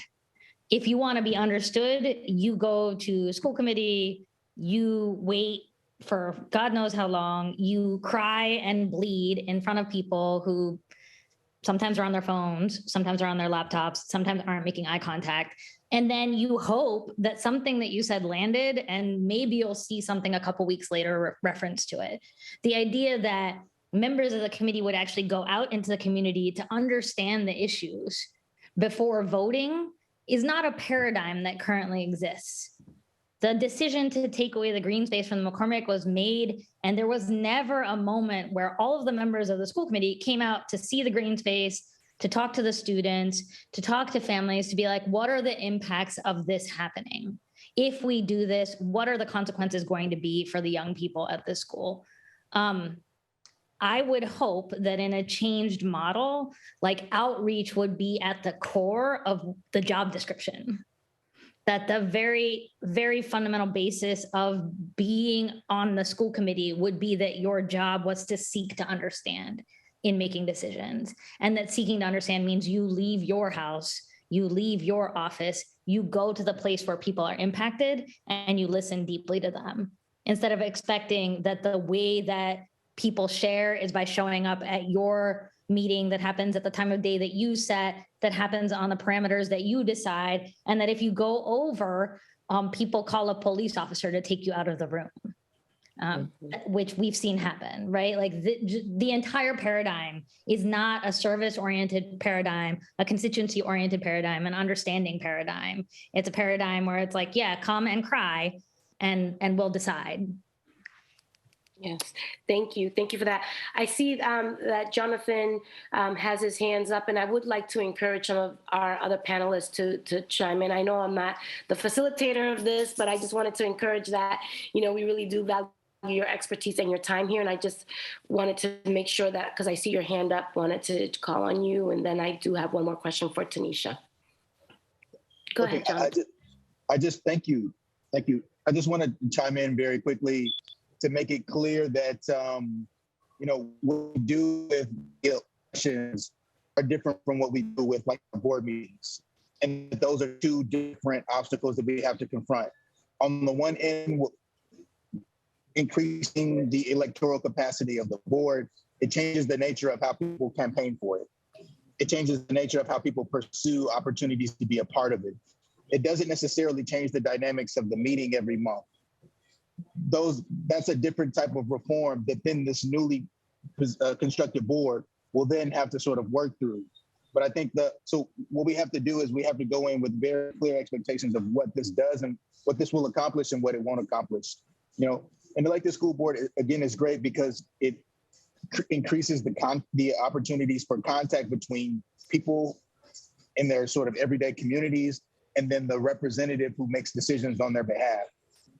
What it doesn't necessarily do is ensure that decision-making body behaves a certain way. That's up to the people who fill the seats, and that's up to the rules and the structure of the way in which the meetings themselves are structured, the kinds of committees and subcommittees that they sort of create and construct. And I think we should be thinking about this as one step, as a part of a larger step of creating a more sort of democratic school board. And it starts with this, but again, it's about the nature of campaigning and voice selection. Yeah, thank you for that. And can I just add something else, Ms. Mejia? All right. And then one other thing I wanted to add. So I am also a parent organizer with Beja, and I know that outreach is hard to do. Like I mentioned before, I'm part of the parent council, the school site council, and a citywide parent group as well. And I would, you know, it's hard, but there are certain steps that we have to take in order to make that possible. And right now that is not happening. I feel like parents and parent groups are sometimes used, or sometimes like meetings come about just so that parent voice could be used as a checkoff versus, you know, it's just checking a box versus actually engaging and truly listening to us and addressing our concerns. So that's just one thing that I wanted to put in there, that, you know, there's a lot of, again, we're just used as a checkbox, like check, talk to parents. Yeah, I can co-sign and agree with you 100% on that one, Sulega. So I just have two more questions, and they're both for President Sullivan.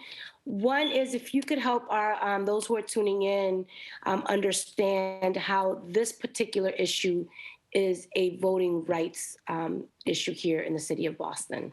Yeah. So I have a number of comments, but in answering your question, I mean, I think it goes back to what I said in our opening testimony. This really is about restoring a voting right that was taken away, right? The right to elect those people who sit on the school committee is not a small issue. The reason it's not a small issue is because the school committee is the policy-making body of our school district, okay? That means that any policy decision, from budgetary to what the priorities or strategic priorities are of the school district, making decisions about issues around facilities, where things get built, when things get built, all of the major decisions of our district the final decisions rest not with who is sitting in the central office on the 5th or 6th floor, whatever floor it is at this point, but really with our school committee. They are the policymakers. They are the ones who make the decisions about how the 1.3 or 1.4 billion with the B dollars gets allocated. That is not insignificant. And so the fact that we do not have the right to elect those individuals is a major voting rights issue, okay? And so this is about restoring that right. We're not asking for something that we're not entitled to. We're asking for the restoration of something, or asking, however you want to say it, for the restoration of a right that was taken away, right? From the people. The other piece I want to say is that this is about accountability, yes, but it is also about responsibility. It's shared accountability and shared responsibility, right? And so whenever you have a government structure where there is more participation by the people, we don't just get to check the box, vote for the elected official, and walk away and say, do your job.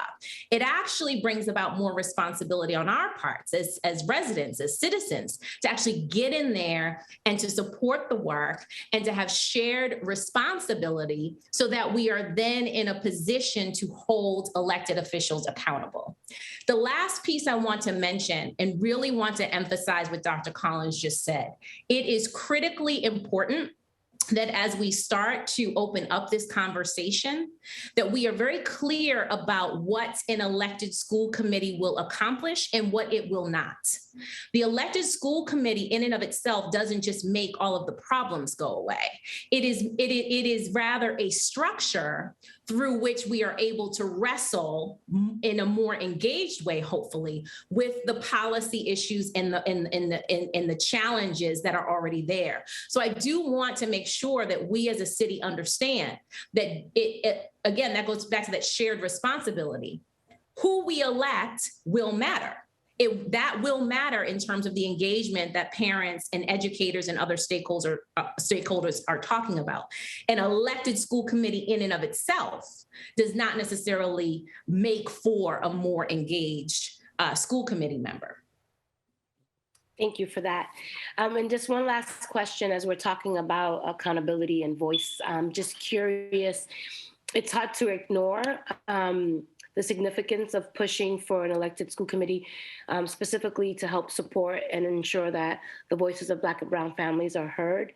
And I'm just curious, what can we as a city and a community do better to make sure that Black and Brown voices are continually centered in the process of creating an elected school committee, but also after an elected school committee is established?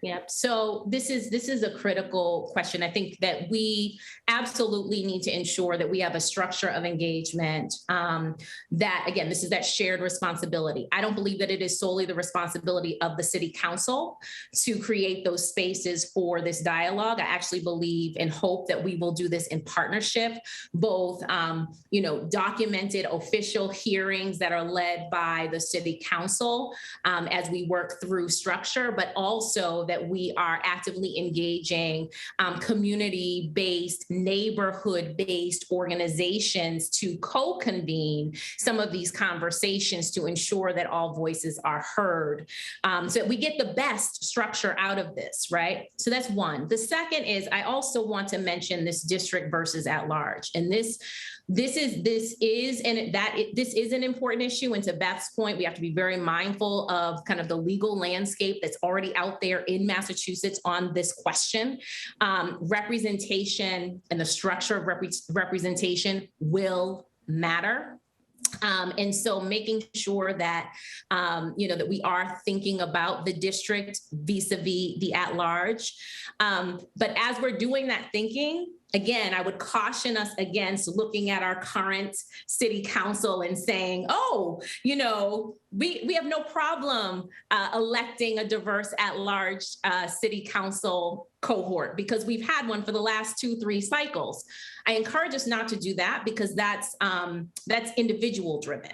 From a structural standpoint, is the lens through which we should be looking at this, right? And so I do think and would lean more towards a structure that is more district-based to help ensure that regardless of what season we are in as a city, that we are more likely to yield representative government.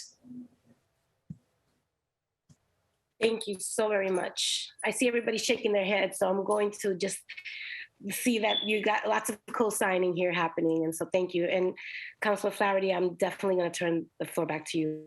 Thank you, Councilor Mejia. Councilor Murphy and or Councilor Bach, any questions of the panels before we move on to public testimony? No, I would just reiterate, back to the pros and cons of the members either being elected district or citywide. I'm definitely in favor of having, like was mentioned earlier, 3 at-large, 9 district structure.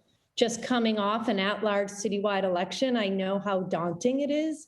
And the amount of time and money you need to spend to be successful. Also knowing that my intention when I resigned my job as a Boston public school teacher was hoping I would win, that I would have a new job. And this is now my full-time job. But we know school committee members, they still keep their daytime job. They still have a full-time job.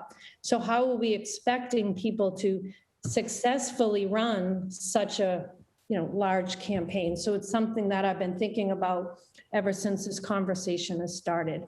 Also, and knowing also that many voices would be left out, many neighborhoods, pockets. So I've always been in favor of whatever the number is. I originally had said on the campaign trail, if it's 9 district matching up with our already structured city district councilors and then some at large, but definitely in favor of looking at a couple at large, knowing also Ricardo, Councilor Arroyo had talked about, every district councilor knows that their voice coming to schools is citywide, because we know families are placed at schools all over the city, and middle school and high schools are not district oriented. So that is my opinion on, just going forward with this conversation. Really looking at the structure is important to me to make sure all voices are continued to be heard.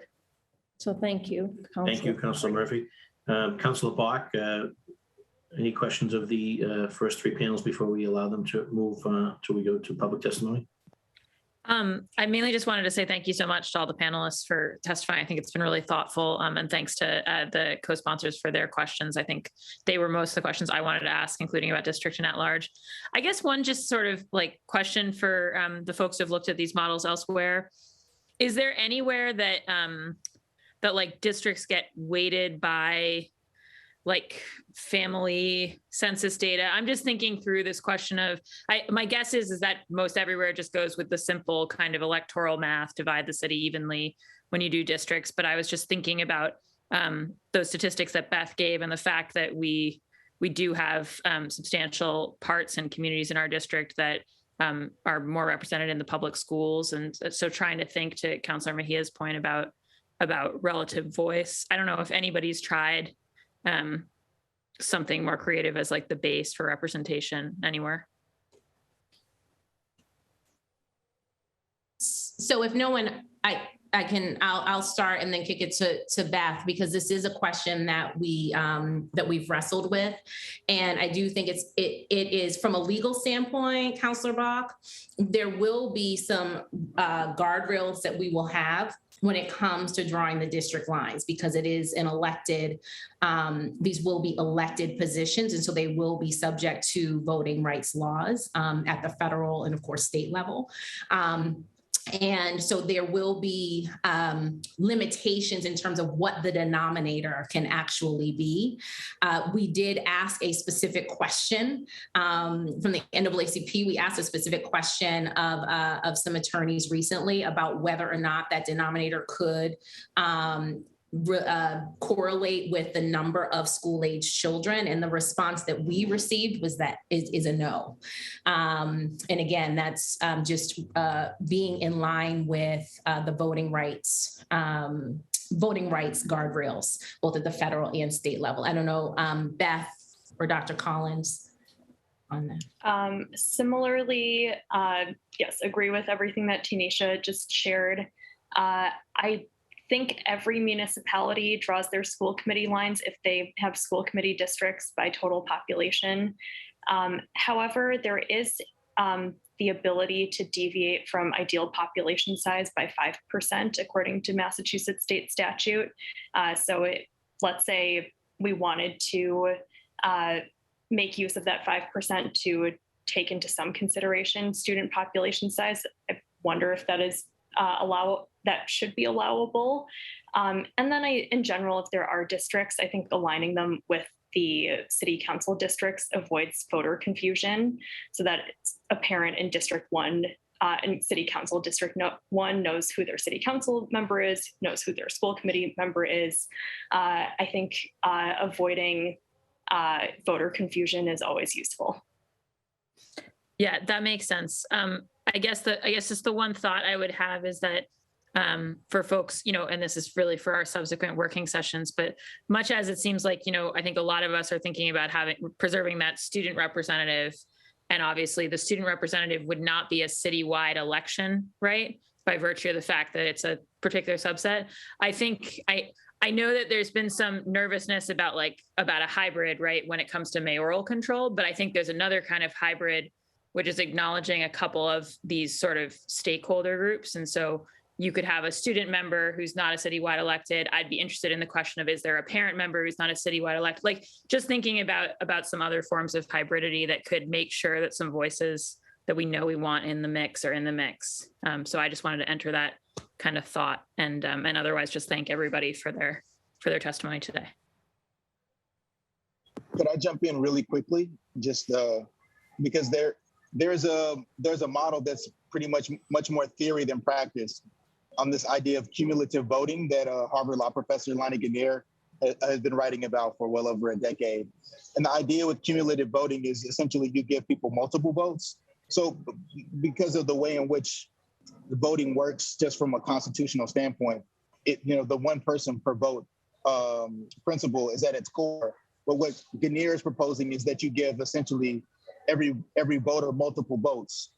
And this is supposed to be something that creates an imbalance of power across groups, because groups with more unified interests use their multiple votes in more strategic ways. And this actually helps to kind of create a more a clear balance of power between larger groups with multiple options versus like smaller marginalized groups with fewer options.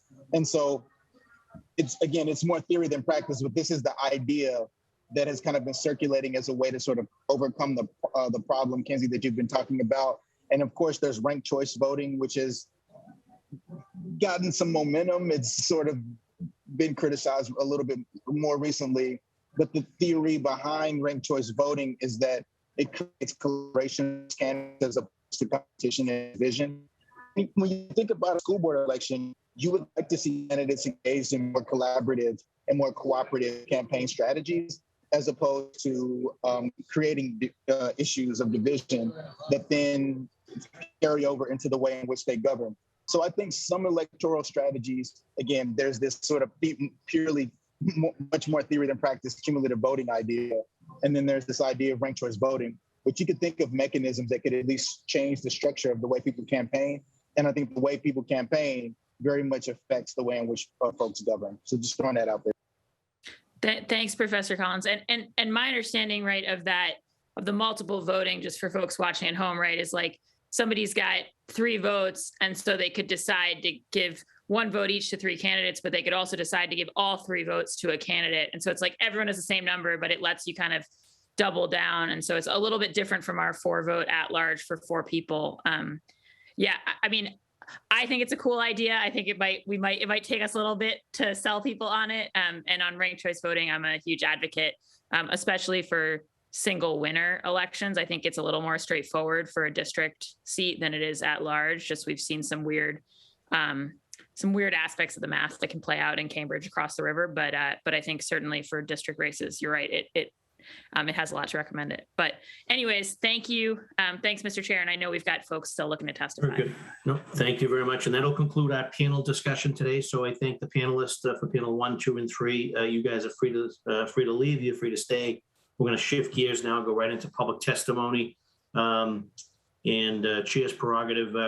Carrie, if you could allow Councilor-elect Tanya Anderson on, as well as former Senator Diane Wilkinson. And I'm also going to take this opportunity right now to read public testimony into the record from Joyce Ferrybu Bowling, who just recently lost her mom, so she's not able to be with us this evening, but she's forwarded a statement. Good evening. My name is Joyce Ferrybu Bowling. My husband was Bruce Bowling, and he served not only in the Boston City Council, but on the Education Committee. One of the items on his bucket list when he died in 2012 was for Boston to return to an elected school committee. He and I, representing many generations of proud public school graduates, never ever wanted the disenfranchisement of an elected school committee represented, not to mention the embarrassment of being the only school committee in the state without elected representation. Under the appointed system, we have made little to no progress. We cannot afford to lose another generation. Sincerely, Joyce Ferrybu Bowling. And so on behalf of the City Council, our thoughts and prayers are with Joyce and her family for the passing of her mom. And with that, if we have, Kerry, is the public testimony lined up? Do we have this Councilor-elect Tanya Anderson? Is she available right now?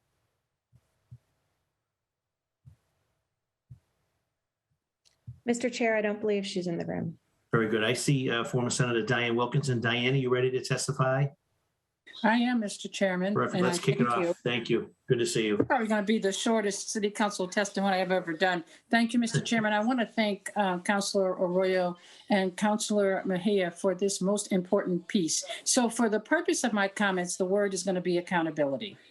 I am one of those people who happen to have been there in 89, 90, 91, then serving as the general counsel for the Boston branch NAACP, who fought aggressively to stop the elimination of the elected school committee. But for purposes of today, there are a few things I wanted to share with you. One, it hasn't been raised, so it may in fact be news to the council. If you look, I don't know how many people have actually read the bylaws for the appointed school committee, but very interesting, section 4B, it's just one line. Really for today. And it says the school committee acts as the governing board of the city's public school system.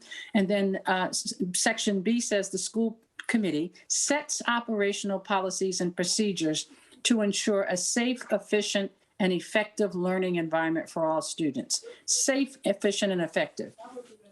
Hold that thought, because it was actually news to me to learn that despite what's very clear in the language around the responsibility for the school committee, the sitting current school committee took the position that it had no authority to vote to approve a COVID-19 plan, return plan for our school students. It has got to be the most bizarre thing that as it has consumed our lives for the last 20 months, that I'm not sure how they read that, what they read, but they actually never voted on a return plan. And as a result of that, the sole focus of our plan was students had to, and teachers, administrators had to wear masks, and that they tried to get ventilation in all of the classrooms. That's it. That was it. This, despite the fact that it is common knowledge that more than half of the male students in our public school system are designated as special need. Councilor Murphy must, I'm sure is aware of that as a recent teacher, but some 25% of the girls as well. And even given that, there was never a plan to address the isolation, the impact of the mental health complications and consequences of our students being isolated for almost 14 months. It's insane. Everyone's acting shocked that we are seeing the stories of students acting out. And the reality is, I don't think that the council or the community, the public, has a way to really understand what is going on. This wasn't just about the Kennedy. It's going on across our system because the students are acting out. And this committee said, not me. Now, if that doesn't justify or explain why there needs to be an accountability process. So we're here talking to you, which is part of the irony, the council, because there is no way for parents and people who have concerns to address and hold accountable anyone in the system. For those of us who are parents, can you think of anything more frustrating than talking to your children and they don't talk back to you? Because we've all been there. It's always like, answer me. So parents wait 6-7 hours to testify. They speak, they pour their heart out, and the counselors are not allowed to respond. The other thing that is news to me that I learned, that they have a policy that they're not allowed to visit schools unless there are 2 of them, or it's something crazy. Like they just don't do it. They have to have permission, and one of the people has to be the chair. So I'm not sure the basis. And again, Councilor Murphy may be able to, I see her shaking her head, but what kind of nonsense is that? The reality is that this school system right now needs a body whose sole focus is to focus on that school system. You cannot do it because I think of all the issues. One of the reasons, Mr. Chairman, why we're all so familiar to you, because we come before you on a whole host of things, because you've got a full plate. The mayor has to run the city, which really gets to the second point. So I don't know that Professor Collins is still on. or Guillermo, but well, I think it's Guillermo at Rutgers. So the University of Rutgers Center for Women in Politics is probably the center source of, research on women and how and why women get into politics and what happens when they do. Why is this relevant? Because you should know that the majority of women entering politics in our country, not just in Massachusetts and in Boston, come through school committees. It's like some 30, 40% it's the largest percent of the career path for women entering politics. So this idea that we can't have an elected school committee because people are going to be using it as stepping stones as if that's some kind of a curse is just nonsense. But I do think that it's worthy and important that you have understanding of the particular negative impact that it has on women. And, I don't want to do anything more than that because I think that so much has been said. Just last thing is this. In 1991, when we disbanded our elected school committee, Boston had 2 Black citywide elected school committee members elected. Something, by the way, that our city council has never done. So, and no other that I know other than, the Springfield councils, but not in Boston. So this idea that we just arrived, I think with respect to schools, our residents in this city have always been ahead of the game because they vote close. And I think there is absolutely a way to structure a system that answers the issues that I think Councillor Bach has raised, that I heard from Councillor Murphy, and gets to the point that Councillor Mejia and Councillor Arroyo have raised too, and having representation that respects the needs of parents who want to hold a system accountable. The reality is, you all know that we are not one issue voters. And so the mayor cannot serve, or he or she could tank the system. And because people like what they do in other areas, they'll be reelected. The school committees don't work like that. If you're not doing what residents or voters believe you should do, that's going to be their sole issue. Right now, that's what our students need. That's what they deserve. I'm looking forward to getting, to the conversation, Councillor, Mr. Chairman, in the working sessions to figure out the devil's in the details, but I am optimistic that we can work it out, and just couldn't stress to you how important it is for us to do this sooner or later. We need a body that is solely focused on resurrecting our school system, and I'm confident that you all will do that. Thank you, Mr. Chairman. Thank you, Senator. And you brought me back to that famous statement, judge me by the schools and judge me harshly. Remember that? Got a complete free pass because, I don't know, they paid Blue Hill Ave and they got some grant money out there. Exactly. And the schools, they got a free ride on it. But nonetheless, so that was a good history lesson. Thank you, Senator. Kerry, if you'd be kind enough to admit Roberto Jimenez. And then we have Pam Coker. And just right one after another, we can get into the public testimony. So Roberto Jimenez Rivera, you have the floor, followed by Pam Coker, followed by Sharon Scott Chandler, followed by Lisa Green, followed by Dan French, followed by Sharon Hinton, and we'll go from there. Councilor, I'm sure you can hear me. Welcome, Roberto. Yes, I can hear you perfectly. I am outside with carrying a baby, so excuse me if he starts getting really excited about the wind. Hello, my name is Roberto Jimenez. I'm an organizer with the Boston Teachers Union and a member of Mi Gente Boston Asamblea, a grassroots organization of Latinx people organizing for economic, racial, climate, and gender justice. I am also an elected member of the Chelsea School Committee. I want to thank Councilor Flaherty for holding this hearing today, and Councilors Mejia and Arroyo for introducing this Cumulative Petition and for spearheading the return of democracy to Boston Public Schools. Today, we have heard and will hear many perspectives on why Bostonians deserve an elected school committee. Since we have already heard from BTU VP Eric Berg, I will be speaking as a member of Mi Gente so that we can be on the record in favor of an elected school committee and to speak up for the families that have been silenced for the last 3+ decades. Taking away the right to vote for school committee has disempowered people of color and working class folks, while empowering those who are privileged enough to have access to the mayor, or at least for their views to be reflected in the mainstream. While the school committee has become more racially diverse, it has remained the same in that its members are accountable to one person, the mayor, and that is not democracy. Independent and local control of schools is a central principle of school governance in Massachusetts, And Boston gave that up, even as the most marginalized in the city fought to keep those voting rights. Over 30 years later, the people were finally given the opportunity to speak up against this, and the people have spoken. The biggest mandate for the city of Boston on election night was to make an elected school committee a priority, and I hope that you will move on this promptly. As a school committee member myself, I can tell you that being accountable to the voters is not an easy task. And of course, I know I'm preaching to the choir here because being a Boston City Councilor is by no means an easy role. It means having conversations with people we disagree with. Sometimes those people are fellow members of the school committee. If we believe in the importance of an elected city council, why do we not believe the same should be the case for the school committee? When we are accountable to the people and not to a single individual, it ensures that our schools are responsible to the needs of the community. If one of the purposes of public education is to instill in our students the values of democracy, why are we okay with telling them that democratic values don't have a place in the way their schools are run? And regarding the idea that school committee members could use this as a stepping stone, as Mr. Nucci earlier mentioned, this is a silly criticism. Congresswoman Catherine Clark, member of the Melrose School Committee. Congressman Rishi Neal, chair of the Springfield School Committee. State Senate President Karen Spilka, former chair of the Ashland School Committee. Sorry, those were all former, obviously.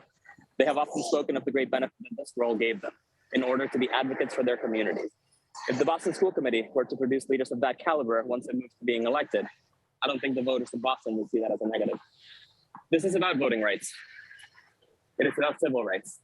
It is about increasing democracy in a time when our democracy is increasingly in peril.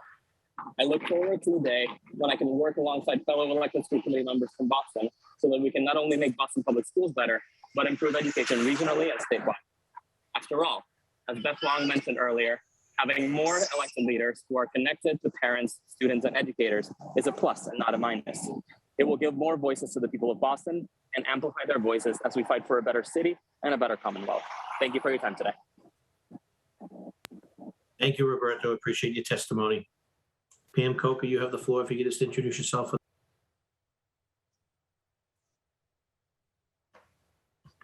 Hello, good evening, and thank you for this opportunity to join the conversation regarding Docket 0899. At this time, the Research Bureau is not testifying for or against this proposal. I would like to share some thoughts and questions about this proposal, and I should introduce myself a little bit more formally first as well. My name is Pam Coker. I am the president of the Boston Municipal Research Bureau, and I am also a city resident. So a couple of thoughts and questions about this proposal. Thank you for noting at the beginning of the hearing, Vice Chair Flaherty, that the committee has intention to hold additional opportunities to comment on the proposal in the new legislative section that begins in January of 2022.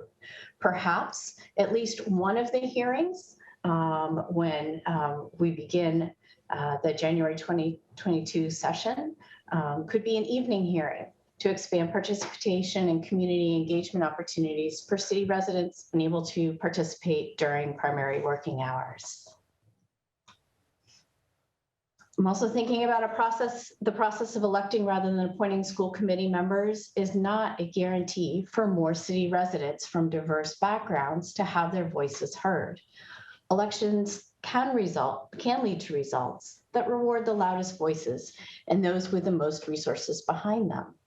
If this proposal did become law, then during the run-up to a school committee election, ideally we would see community forums where each and every candidate has an equal opportunity to present their candidacy, regardless of whether they can afford some of the more expensive approaches to running a large campaign to get their candidacy heard. And I'm sure there are plenty of other great community engagement opportunities, as Susan had spoke about some of them earlier in this hearing. So we'll be looking forward, if this passes, to see about the other opportunities to create more opportunity for candidates in the community who want to run for school committee. A couple of comments about the proposal itself and the structure of the proposal. Regarding the first phase of the proposed restructuring of the city council, of the school committee, the 8-member hybrid and elected appointed school committee. What is the mechanism for breaking a tied vote among this even-numbered committee? That would be something we request that the committee consider so that we avoid having a tie vote among an even-numbered committee. Regarding the second phase of the proposed process, the elected appointed school committee that would be in place for 2 years, what is the potential for during those 2 years to perhaps reduce the challenges that have been identified in the past for a hybrid model to negatively impact this two-year phase proposed, so that the mayor appointed members voting in a block focused on meeting a mayor's priorities don't overwhelm the community electeds' priorities. And then also with the passage of ballot question 1 on the November 2nd election, which gave city council increased authority over city budgeting, budget development in particular, and budget priorities.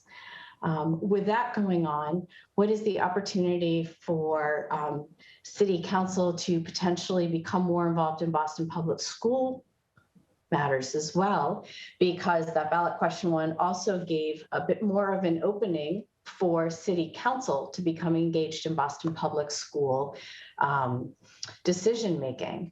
So it would be very interesting to hear more of how the city council looks to execute some of that increased opportunity that ballot question 1 gave them. Particularly thinking about what does that mean at a time when a school committee might be made up of elected Boston residents, including for the first time in a number of years. And what would it mean with city council having increased authority to engage when we've got a new elected group of school committee members? Seems like there might be a little bit of cognitive dissonance there between those two opportunities for electeds and school committee versus city council electeds stepping more into Boston Public Schools activities. And then lastly, if approved, the shifted to an elected school committee would be one of 2 substantial changes to city governance and operations within a relatively short time period. The change in city council budgeting powers approved by the voters last month would be a substantial change in city budgeting. And that would impact both the operations and budgeting of the for the major budget for the entire city, and therefore also potentially impact the approval of a Boston Public Schools budget.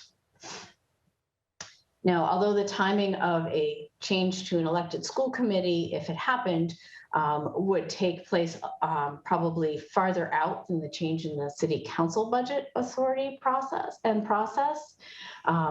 we would still be seeing 2 of the biggest changes in our city government that in many, many years. And I think that's something just important to pay attention to, because again, if this proposal for an elected school committee passes, there will be a significant amount of implementation, both specifically to the elected side of school committee, and then also with the impact of what's going on in the larger budget. And anything that would be passed, whether it's something that the Research Bureau organization would prefer or not, the most important thing we want is to make sure that whatever happens going forward on this issue, clearly it needs to serve Boston well, particularly our Boston residents, and particularly those that are engaged in the Boston Public Schools.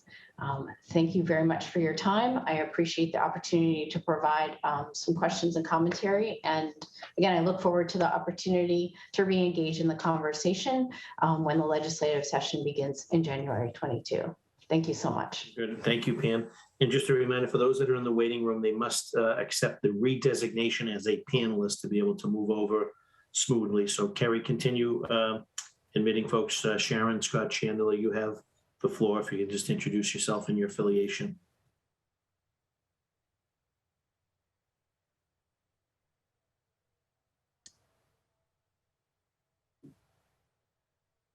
Sharon Scott Chandler, you have the floor. If you can just introduce yourself for the record, with your name and affiliation. I know you, but just in case those that don't. Good to see you. Thank you. Good to see you, Chair Flaherty and other members of the committee. Good afternoon. My name is Sharon Scott Chandler, and I'm the Executive Vice President and COO of ABCD. I appreciate the opportunity to speak on this critical issue and offer testimony on behalf of ABCD and our President, John Drew, who has spoken on this issue many years in the past. I also want to thank Councilor Arroyo, Councilor Mejia for introducing this legislation and recognize the incredible work of the Boston Coalition for Education Equality and other advocates for bringing us here today, to where we are here today.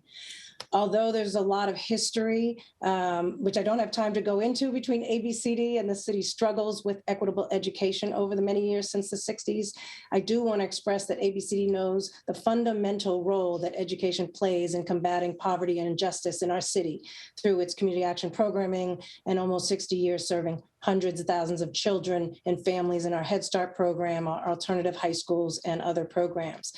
An important example I want to highlight is that in our Head Start program, parents elect their representatives to a citywide policy council to partner directly with us to make decisions about everything from hiring to program design to food menus and other services. And we are accountable to them for their children's education. As such, we understand firsthand how parents are children's first teachers, as well as their lifelong advocates, and make caring, thoughtful, well-informed decisions about the education of their children. Likewise, the Boston School Committee, which is the critical educational policymaking board whose decisions affect the current and future lives of more than 50,000 children each year, should be accountable to all parents and city residents. Parents have a vested interest and want a voice in their entire school system. As we have heard, Boston is the outlier among all other school committees across the Commonwealth where members do not answer directly to its parents or its voters. Having elected school committee is fundamentally a voting rights issue, a civil rights issue, an equity issue, and a parental rights issue. Our families deserve the right to have their voices heard and represented through the people they elect, and this ordinance would re-enfranchise them, particularly families of color who have been stripped of that larger voice and input in their children's education. It's clear that one of the city's greatest needs today is that parent engagement in the policies. Having an elected school committee would also foster more collaboration throughout the larger community and residents of the city and our public schools. ABCD has supported the return to an elected school committee for many years and has been said the time is long overdue, and for many of us, this critical right never should have been taken away. However, it's also been said there's no need to look back, only to look forward with deliberate speed toward a better and more responsive educational system for all our children. And we at ABCD stand ready to support and help out in any way needed to re-engage communities and put parental voice and direct representation back into the system. Thank you again for the opportunity to speak this afternoon and for your leadership in moving this forward. Thank you, Sharon. Appreciate it. And always good to see you. Carrie, could you please admit Lisa Green, Bostonians for an elected school committee, followed by Dan French, followed by Sharon Hinton, followed by Lisa Jean Graff. And if folks can remember to accept the redesignation as a panelist to be admitted in. So I see Lisa Green is on. Lisa, you have the floor. If you could just introduce yourself, name and affiliation for the record, and you have the floor. Sure. Can you hear me? Yes, I can hear you perfectly. Thank you. Thanks. I'm Lisa Green.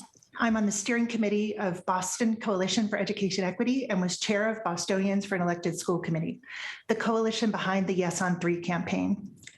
Bostonians love to argue about politics, but there's one major issue on which we overwhelmingly agree. We want to elect our school committee. That's why a resounding 79% of voters cast their ballots for an elected school committee on election day, winning majorities in all 255 Boston precincts. Why 15 organizations representing thousands of members joined our steering committee to plan and execute our campaign. Why dozens of organizations, elected officials, and leaders from every part of our community endorsed a yes vote, and why hundreds of volunteers and supporters donated their time and money to support our grassroots campaign. It was an inspiring, collaborative community effort, one that shows just how seriously Bostonians take their democracy. We're profoundly grateful to all who worked to deliver this amazing result, and we're grateful to the City Council for acting without delay on the people's powerful mandate to schedule this hearing today. 30 years after our mayoral takeover, the restoration of democratic control over Boston's public schools is long overdue. It should be the first order of business for our new city government in this moment of historic change. We just heard from two of the country's leading scholars on the intersection of school board governance and democracy. Their research tracks so closely with the hard-fought, real-world experience of the amazing panelists who spoke before them, and with the experiences of so many of us here tonight. As Professor Morell said, 30 years of evidence from across the country shows that school board takeovers are more closely associated with the political disempowerment of communities than they are with their stated narrative of school improvement. We've certainly seen that here in Boston. Far from depoliticizing public education, we've seen that mayoral takeovers just move the politics out of public view.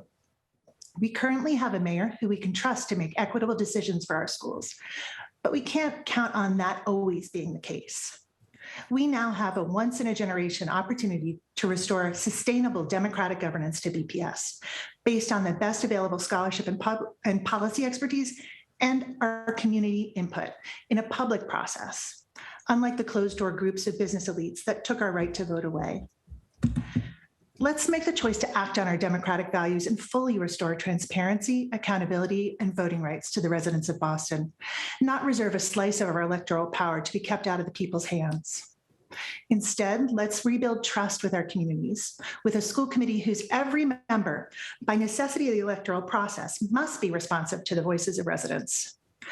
Public education had its start in Boston in 1635, and 30 years ago, we also started the nationwide movement to separate public schools from the mechanisms of public power. We now have the opportunity to lead the way back. Professor Morell has written that this moment is ripe for reimagining the possibilities of a more equal and just society, where education, wages, healthcare, and housing are sources of human flourishing, not misery.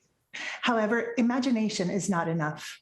Transforming imagination into reality will require the dismantling of the decades-long assault on democratic rights, aimed at separating communities of color from the democratic mechanisms of political power. Let Boston lead the way back to democracy in urban public schools, and let's start in our city council today.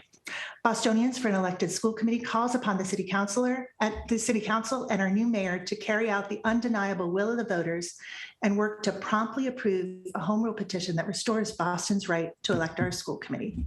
Thank you. Thank you, Lisa. Dan French, Dan, you're on. Good to see you. And please, your name and affiliation for the record. You have the floor. Thank you, Mr. Chairman. My name is Dan French. I am speaking as a JP resident, father of a BPS grad, and board president on behalf of Citizens for Public Schools in favor of an elected school committee. We now have 30 years of history of an appointed school committee, and despite the welcome recent change in exam school admissions policy, BPS has made little progress in eliminating institutional policies that result in gross inequities in opportunity and access for students of color, low-income students, English learners, and students with disabilities to a quality education. Elected school committee members have greater independence to act in the best interests of the community and be held accountable to the community. Appointed members are beholden to the wishes of one person, the mayor. In fact, the Boston Herald has found that over 2 recent time periods, the school committee has voted unanimously in 206 out of 211 votes, bringing into question whether there's a lack of divergent voices and meaningful debate. An elected school committee is a fundamental democratic and civil right in one of the most racially and language diverse communities in the state. Boston is the only city or town in which voters are denied the right to democratically elected school committee members. And as has been mentioned, Boston voters have spoken with almost 4 out of 5 voters saying they want to transition to an elected school committee. The city council and mayor should respect the will of the people. Even the National School Boards Association states that, quote, "It is the community member's right as a voter to select board members who will work diligently to provide an opportunity for students to receive a high quality education. I urge the City Council to expedite the process of designing a new school committee structure in 2022 that ensures representation and accountability, includes a student rep on the committee, and provides the opportunity for every Boston voter to vote for school committee members. Thank you. Thank you, Dan. Sharon Hinton, if you could just, your name and affiliation for the record, and you have the floor, Sharon. Good evening, and thank you, Chair. And my name is Sharon Hinton. I'm a Hyde Park homeowner. I'm an educator. I'm mom of a graduated BPS student. I attended Boston Public Schools. I'm also the founder and executive director of Black Teachers Matter and a member of Boston Education Justice Alliance and the Boston Coalition for Education Equity. I congratulate all the people who have been reelected. Michael, you're there. That's great. And also I congratulate Councilor Julia Mejia for her recent appointment as the chair of the Education Committee. I met her on the picket lines years ago when we were both advocating for quality education. And I also thank all of the advocates and the city councilors, Councilor Mejia, as I said before, and Ricardo Arroyo for sponsoring this home rule petition. There will always be politics in the school committee. There will always be politics. Always, whether it's elected or appointed, we know that. And there's always big money. And we recently saw that in the past election. And because of people being involved in selection, there will always be a bias. However, I think out of all of the people that you will hear from tonight, arguably, I'm the only one who actually applied to be appointed to the Boston School Committee in the last 4 selection processes. As we are in this meeting now, there is another meeting that was going on with the nominating panel of the Boston School Committee selecting who are going to be the next 2 appointees. And it was at competing times. They started at 3, we started at 3:30. So I was dual Zooming for a while because clearly I have an interest. I'm an educator. I've also been a bus monitor, a cafeteria monitor. I worked in the school department during busing when they were selecting people. And I also worked for the ESOP project that monitored desegregation. I've worked as a teacher, as an educator in middle school, high school, undergraduate, graduate, independent schools, charter schools, public schools. I'm actually going for my doctorate of education. I have a master's degree in education. I've got extensive experience as an educator, and yet I wasn't even selected after even being a finalist in the first 2 selections. There's a problem with the system. And until this system, the entire system is revamped, the entire process of who gets selected or elected, and we've got to look at both of those systems, we're going to have a problem. And there's going to be corruption, it's going to be tainted, and it's going to be flawed. Mayor Wu, I congratulate her. She is steadily satisfying her campaign promises, but I noticed that there hasn't been anyone specific that has been appointed as a education czar. So I encourage her to look at that. I encourage everyone who's involved in this process not to give up, but I know that there are people who have applied who are equally as qualified as me or even more qualified who were turned down to this process, this nominating process, to participate in the system as it is now. I can't wait. My father was one of, along with Ruth Batson and Jean McGuire, that formed Operation Exodus that became METCO. So I've been in education for my life. And I've seen what has happened to my people, Black people, African Americans in this city being pushed out. There's 10,000 less voters, Black voters. And so I'm not so confident in the election process. I've seen what happened. We had significant people on the school committee, and then the school committee became, appointed. So politics it's a beast. In Boston, it's different. But I encourage the people in Boston, this step right here, and I support an elected school committee, but I'm also cautiously going to be involved in the process until it's final, because I know what happens. And I'm a Bostonian. I've seen what's happened when backdoor things happen and people have discussions. And frankly, there's not enough African Americans or people of color at the table making these decisions. So I have issues with that. The people's voice has to be heard. And I admire the people that have come, that have stayed with this process, Tanisha Sullivan, Lisa Green. There's a lot of people that have been involved in this for a long period of time. So I admire that, trying to do the right thing. But there's a lot of people that can think they're doing the right thing, and it ends up years later, just like, the mayor thought he was doing, Flynn thought he was doing the right thing by making it an appointed committee. And then he actually, before he went to the Vatican, penned a memo that said maybe that wasn't the right thing. And so we can look back on it, and people are saying, don't look back, you have to look forward, but we have to look at what happened. in order to make the right moves forward. And I appreciate all the research. As a doctoral candidate, you have to have that research. And so as people move forward and they talk about community meetings, and someone mentioned we need to have meetings at night, there were two important meetings that happened at the same time. And so we've got to be mindful of what that means. I congratulate the people that are on the school committee and who will be selected, but the lack of accountability. There's no reason why Boston, the birthplace of the Boston Public Schools and public school system across the country, can't lead the way now. If it's a hybrid system, there is no successful hybrid model in a city the size of Boston in a school committee. So maybe we can do that. We've got the most universities and colleges per mile than any place else on the globe. Bring the minds together. We've got the people here, and we need to be able to elect the people, hold them accountable. And I've been involved in boards that had mayoral appointments, and the power dynamic is still very different.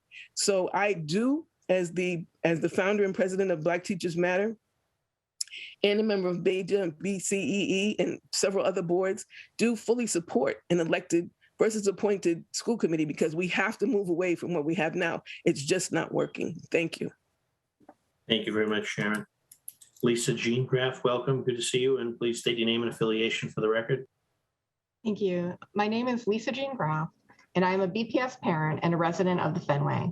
For 9 years, I've created counter proposals for all of the major initiatives that have been rolled out by BPS as a way to advocate for a more equitable district. To support this goal, I've also applied to the Boston School Committee 6 times. As a policy activist, artist, and neurodivergent individual, I wish to share my unique perspective. When I first applied, I didn't really question the fact that members were appointed, not elected. As time passed, I have come to trust democracy much more than appointments to provide full representation. The Boston Public School website states that it is the goal of the mayor to choose applicants that reflect the racial, ethnic, and socioeconomic diversity of the city. To some extent, reflecting the racial and ethnic diversity has been successful. However, socioeconomic diversity has not been achieved. Also, only recently has there been strong representation for individuals whose native language is not English. In addition, there has been no representation from the disability community, even though 25% of both the BPS student population and the city population is disabled. Over time, I've come to realize that although the school committee nominating panel is composed of a varied group of stakeholders, no applicants will be recommended to the mayor who do not match the mayor's agenda. This came into sharp focus several years ago during an interview where I was asked straight out how I felt about school closures. By limiting applicants to those who support a limited agenda, the viewpoints that will be considered by the committee will remain restricted. Hearing varied perspectives would make it easier for members to be able to diagnose complex issues more fully so that they are able to work together to develop best practices. Also, importantly, appointed members don't have the same accountability to school communities that elected members will. It is human nature to want to give back to the persons or person who gave you a position. It takes a lot of courage and mindfulness to just focus on student needs and not political pressure. City council members, please support full democracy and a fully elected school committee. I urge you to approve a home rule petition so that this change can be enacted in 2022.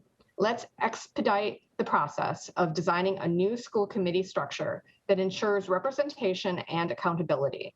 Please make this a top priority in your new session. Thank you. Thank you very much, Lisa.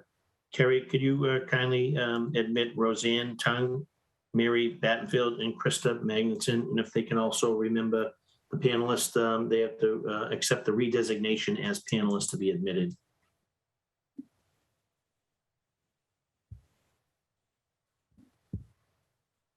And I see Roseanne is on. Roseanne, if you could just state your name and affiliation for the record, and you have the floor. Good to see you.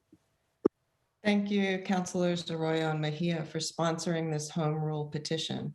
I am Roseanne Tung, education equity researcher and parent of a recent BPS alumna. Today, I represent the Massachusetts Asian American Educators Association, or MAI, in our strong support for Boston to return to an elected school committee. MAI is a network of progressive educators who advocate for and meet the educational needs of the Asian American community. MAI's mission includes supporting a pipeline of Asian American educators and collaborating with other educators of color on common interests. Asians make up 9% of students in BPS, and our median household income is half the city average. More than a third of Asian students in BPS are English learners. Asian American students suffer some of the most concerning mental health outcomes of all BPS students. However, Asian Americans in BPS are often either treated as invisible or stereotyped. In addition, we're underrepresented in the teaching force and in the school and central office leadership, which results in a lack of cultural competence and exclusion from important decisions and resources. Every precinct voted yes to an elected school committee in November. These results confirm that the people of Boston want control over our schools. An elected school committee would engage our historically marginalized communities and give them a greater chance at representation in governance and policy. Asian American residents of Boston would have more voice and agency in how our schools are run and held accountable, as would our Black and Brown communities. I would even go further and suggest that all parents of BPS students, including non-citizens, be able to vote for school committee. An elected school committee is an urgent civil rights objective that will ultimately improve our schools. Thank you. Thank you, Roseanne. Welcome, Mary Battenfeld. You have the floor if you just state your name and any affiliations for the record. Thank you, Counselor. My name is Mary Battenfeld. I'm a resident of Jamaica Plain, a member of the grassroots parents group Quest Quality Education for Every Student, and most important, a parent of 3 children, all recent Boston Public School graduates. Quest joins the community groups of Elect the BSC and the over 99,000 city residents who gave you a mandate to restore a democratically elected Boston School Committee. 3 years ago, I spoke at a hearing convened by Councillor Asabi George on BPS governance. I used then Congresswoman-elect Ayanna Pressley's motto, "Change can't wait," to ask the City Council to restore an elected school committee. This change is not something to be feared or delayed, but welcomed and expedited. Indeed, as Roseanne Tung just said, it's critical. I'm thrilled to see this change on the horizon. As a BPS parent who has attended almost every Boston School Committee meeting in the last 20 years, I kid you not, my children don't like it, but I have. I've often experienced the frustration expressed by other speakers. I've also seen, as other speakers have described, the power that comes when parents come together despite our disenfranchisement. In varied languages and from diverse backgrounds, we've come together to name, document, and devise solutions to longstanding problems, from racial inequities in student assignment and exam school admissions, to unsafe levels of lead in school water, to inadequate and inequitable funding. Imagine how much more we can do when we're welcomed to the table of a representative, democratic, fully elected Boston School Committee. 3 weeks ago at her swearing in, Mayor Wu spoke eloquently about feeling invisible when she first entered City Hall. She described the 3 steps down to the City Council floor as, quote, "a barrier between our government and the people we are here to serve." The appointed school committee structure is another such barrier. Like those 3 steps, you can and still dismantle it. Like those 3 steps, taking 1 or 2 down via a hybrid structure won't solve the problem of disenfranchisement. Like those steps, the change can't wait. 2022 must be the year we end 30 years of community disenfranchisement. 2022 must be the year we advance democracy, accountability, and racial justice. You can and should speedily advance a home rule petition for a fully elected Boston School Committee. And I thank you for your time and your work. Thank you, Mary. Welcome, Krista Magnuson. Please state your name and any affiliation for the record, and you have the floor. Good evening. My name is Krista Magnuson. I am a co-chair of the Jamaica Plain Progressives. We are a steering committee organization for Bostonians for Elected School Committee. I'm also a BPS parent. I have a 6th grader at the Curley School and a 4th grader at JFK Elementary. I'm here today first to thank the City Council for taking this first step by holding the hearing and to urge them to proceed with all due speed toward a home rule petition that restores a fully elected school committee to Bostonians. One of our organizing principles as JP Progressives is a commitment to ethical and accountable government and a belief that inclusivity and widespread participation in elections and governance is an important part of our democracy. This principle is just as important in the governance of our educational system as it is in our broader city and state government. Voting rights are sacrosanct in all arenas. The ability to vote is the ability to hold our elected officials accountable for their actions and their policies. But in the institution that our children know best, BPS, voters don't have that opportunity to hold anyone directly accountable for the actions and the policies put in place by that governing body, the school committee. The school committee's actions and decisions affect us all, and especially our BPS families, and the committee should be directly accountable to Bostonians and to the families that it is meant to serve.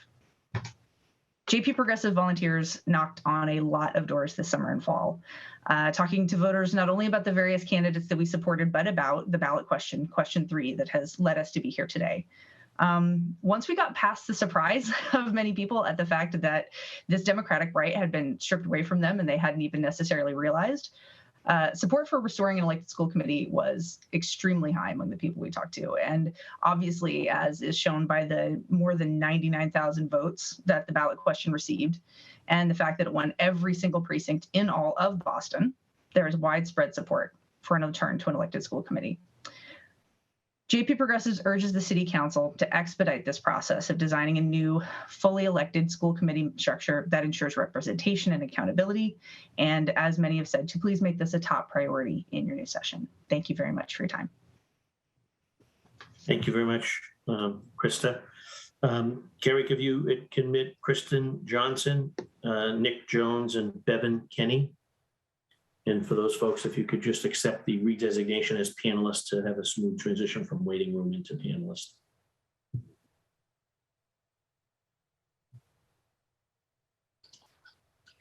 And I see, can you hear me? Kristen, I can. Welcome, Kristen. Good to see you. And please state your name and any affiliation if you have it. Sorry, I'm sorry, I can't hear you. I can hear you clearly. If you could just state your name and any affiliation for the record, and you have the floor. Can you hear me? That work a little better? Having an audio difficulty. We can hear you loud and clear. Kristen, you have the floor if you just want to make your testimony. Oh, now she's on mute, Councilor Flaherty. Yeah, I get it. She's putting her earpieces in. Okay, I'm hearing that you guys can hear me. I just can't hear you anymore. That's perfect. So I'll introduce myself. My name is Kristen Johnson. I'm part of the Boston Coalition for Education Equity and one of the signers of the ballot question. And I'm here to just add my own comments. Any written testimony I had has fallen by the wayside after all of those great presentations from all the panelists.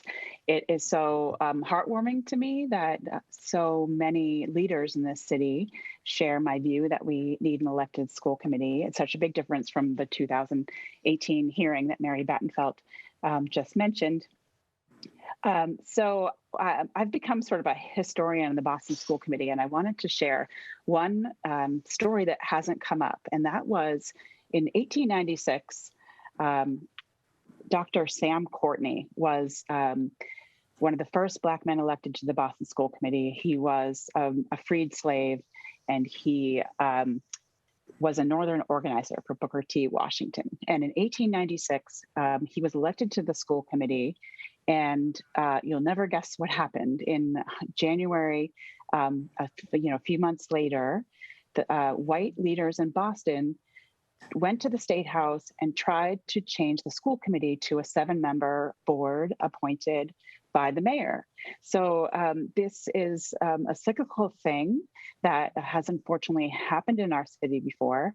That effort ended up failing, but the white leaders in the city did successfully redistrict the northern slope of Beacon Hill, effectively dismantling Black political power.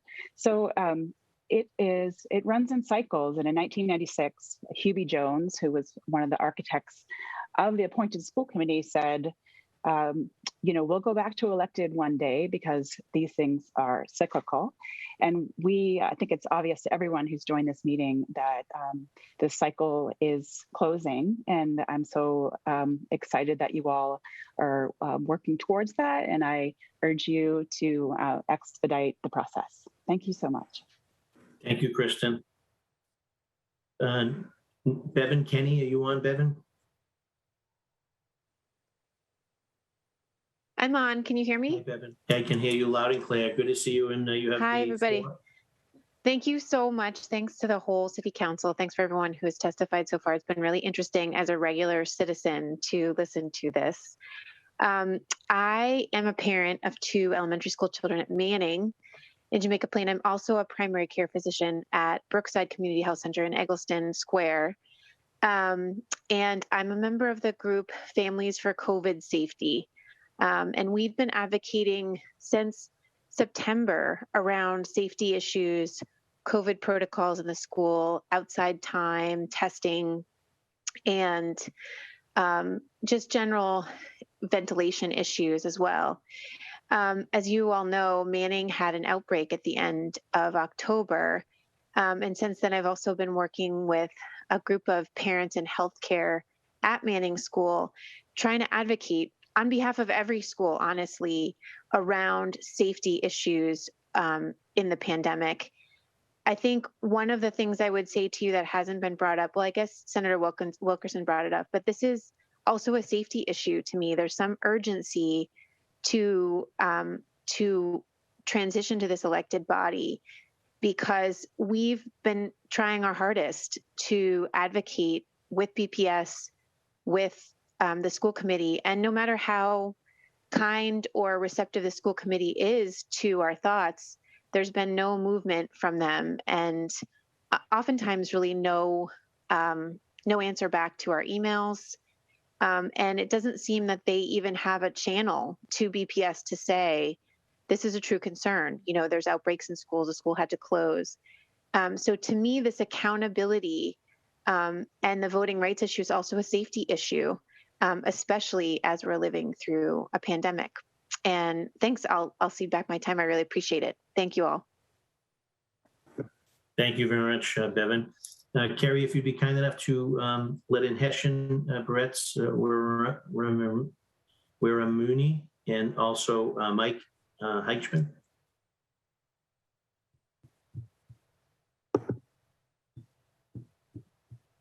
Sean, you have the floor. If you could just state your name and any affiliation if you have it. And my apologies for, I may have mispronounced your last name. So if you could set it straight for the record so I won't make that mistake again. Not at all. Are you able to hear me? I can hear you perfectly, loud and clear. You have the floor. Thank you, Mr. Chair. And thank you for having me. Good evening, panelists. And thank you also, Councillors Mayhew and Arroyo, for bringing forward this issue on behalf of the residents of Boston. My name is Hayshan Barents-Mooney. I am a BPS parent and a parent of a recent BPS alum. I'm a Jamaica Plain resident. I'm a former co-chair of the Citywide Parent Council that represents the 38,000 families of BPS, a former member of the Boston School Committee's Opportunity and Achievement Gap Task Force, and a former City Council staffer when I was City Councilor Tito Jackson, Senior Education Advisor when Councillor Jackson served on this honorable body as its Chair of Education. I'm here today to ask you all to support the clear and overwhelming will of the people who voted overwhelmingly 1 month ago for an elected Boston School Committee rather than the present appointed body. And by overwhelming majority, I mean overwhelming. 255 precincts out of 255 precincts voted for the elected body, 99,088 votes to reclaim our right to an elected school committee. That is almost 8,000 votes more than Mayor Wu received almost 29,000 more votes than Mayor Walsh received in 2017. No one can really argue with the fact that this is a landslide, almost unmatched in recent memory, and no one can argue that this is not a mandate. The voters of Boston understand that that what they were doing is part of a process of rewriting a great wrong. Boston voters are barred from reclaiming our right to vote for our own school committee of the 351 towns and cities in Massachusetts. We know, we've heard plenty, that we still remain the only place where we are not allowed to determine who gets to sit on our school committee. And when our democratic system is under so much attack at this crucial moment in history, Boston can once again step forward and do what is just and wise. Let me remind you that as an elected school committee is really nothing new.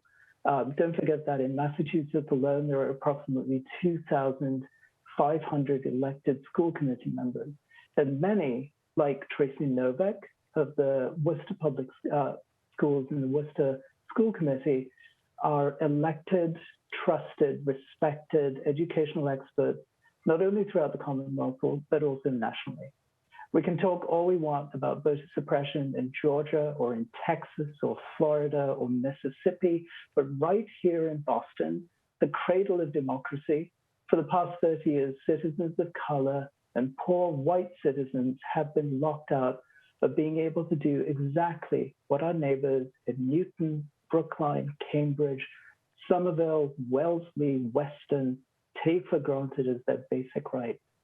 And though I've served on one of the appointed Boston School Committee's task forces, and I've worked closely with many of its present members over the years, let me be very clear, this is not a personal judgment on their service or their best intentions, but we just simply have to recognize that the way that power has been structured and their own actions as an appointed body have been curtailed by one person and one person only. The people that they answer to are the mayor and nobody else. And we have seen what has resulted, which really has been a degraded school system that has really harmed our children. We also have to recognize that it is high time that we just simply say no to the anti-democratic business forces who have pushed you as a body and the past 4 mayors time and again to deny voters their basic right to elect our own school committee. We have to redress the civil rights and voter suppression wrong, and this has been a deep 30-year-old civil rights struggle waged by Boston's Black and Brown communities. Vote to uphold the overwhelming wishes of Boston's voters, and remember, no one, not even any of the city councilors here, have a right to vote for our own school committee. We must reclaim this right, and as citizens, it's our right, and we have to stop excusing and enforcing voter suppression. Thank you for your time. Thank you very much, and good to see you, Sharon. Thank you. Michael, thank you. I think you may be the last public testimony here. If Kerry can just double check to make sure if there's anyone else that has signed up to offer public testimony, to make sure that they're all teed up to get in the waiting room. But with that, Mike, good to see you. And if you just name an affiliation and you have the floor. Can you hear me? Loud and clear, Mike.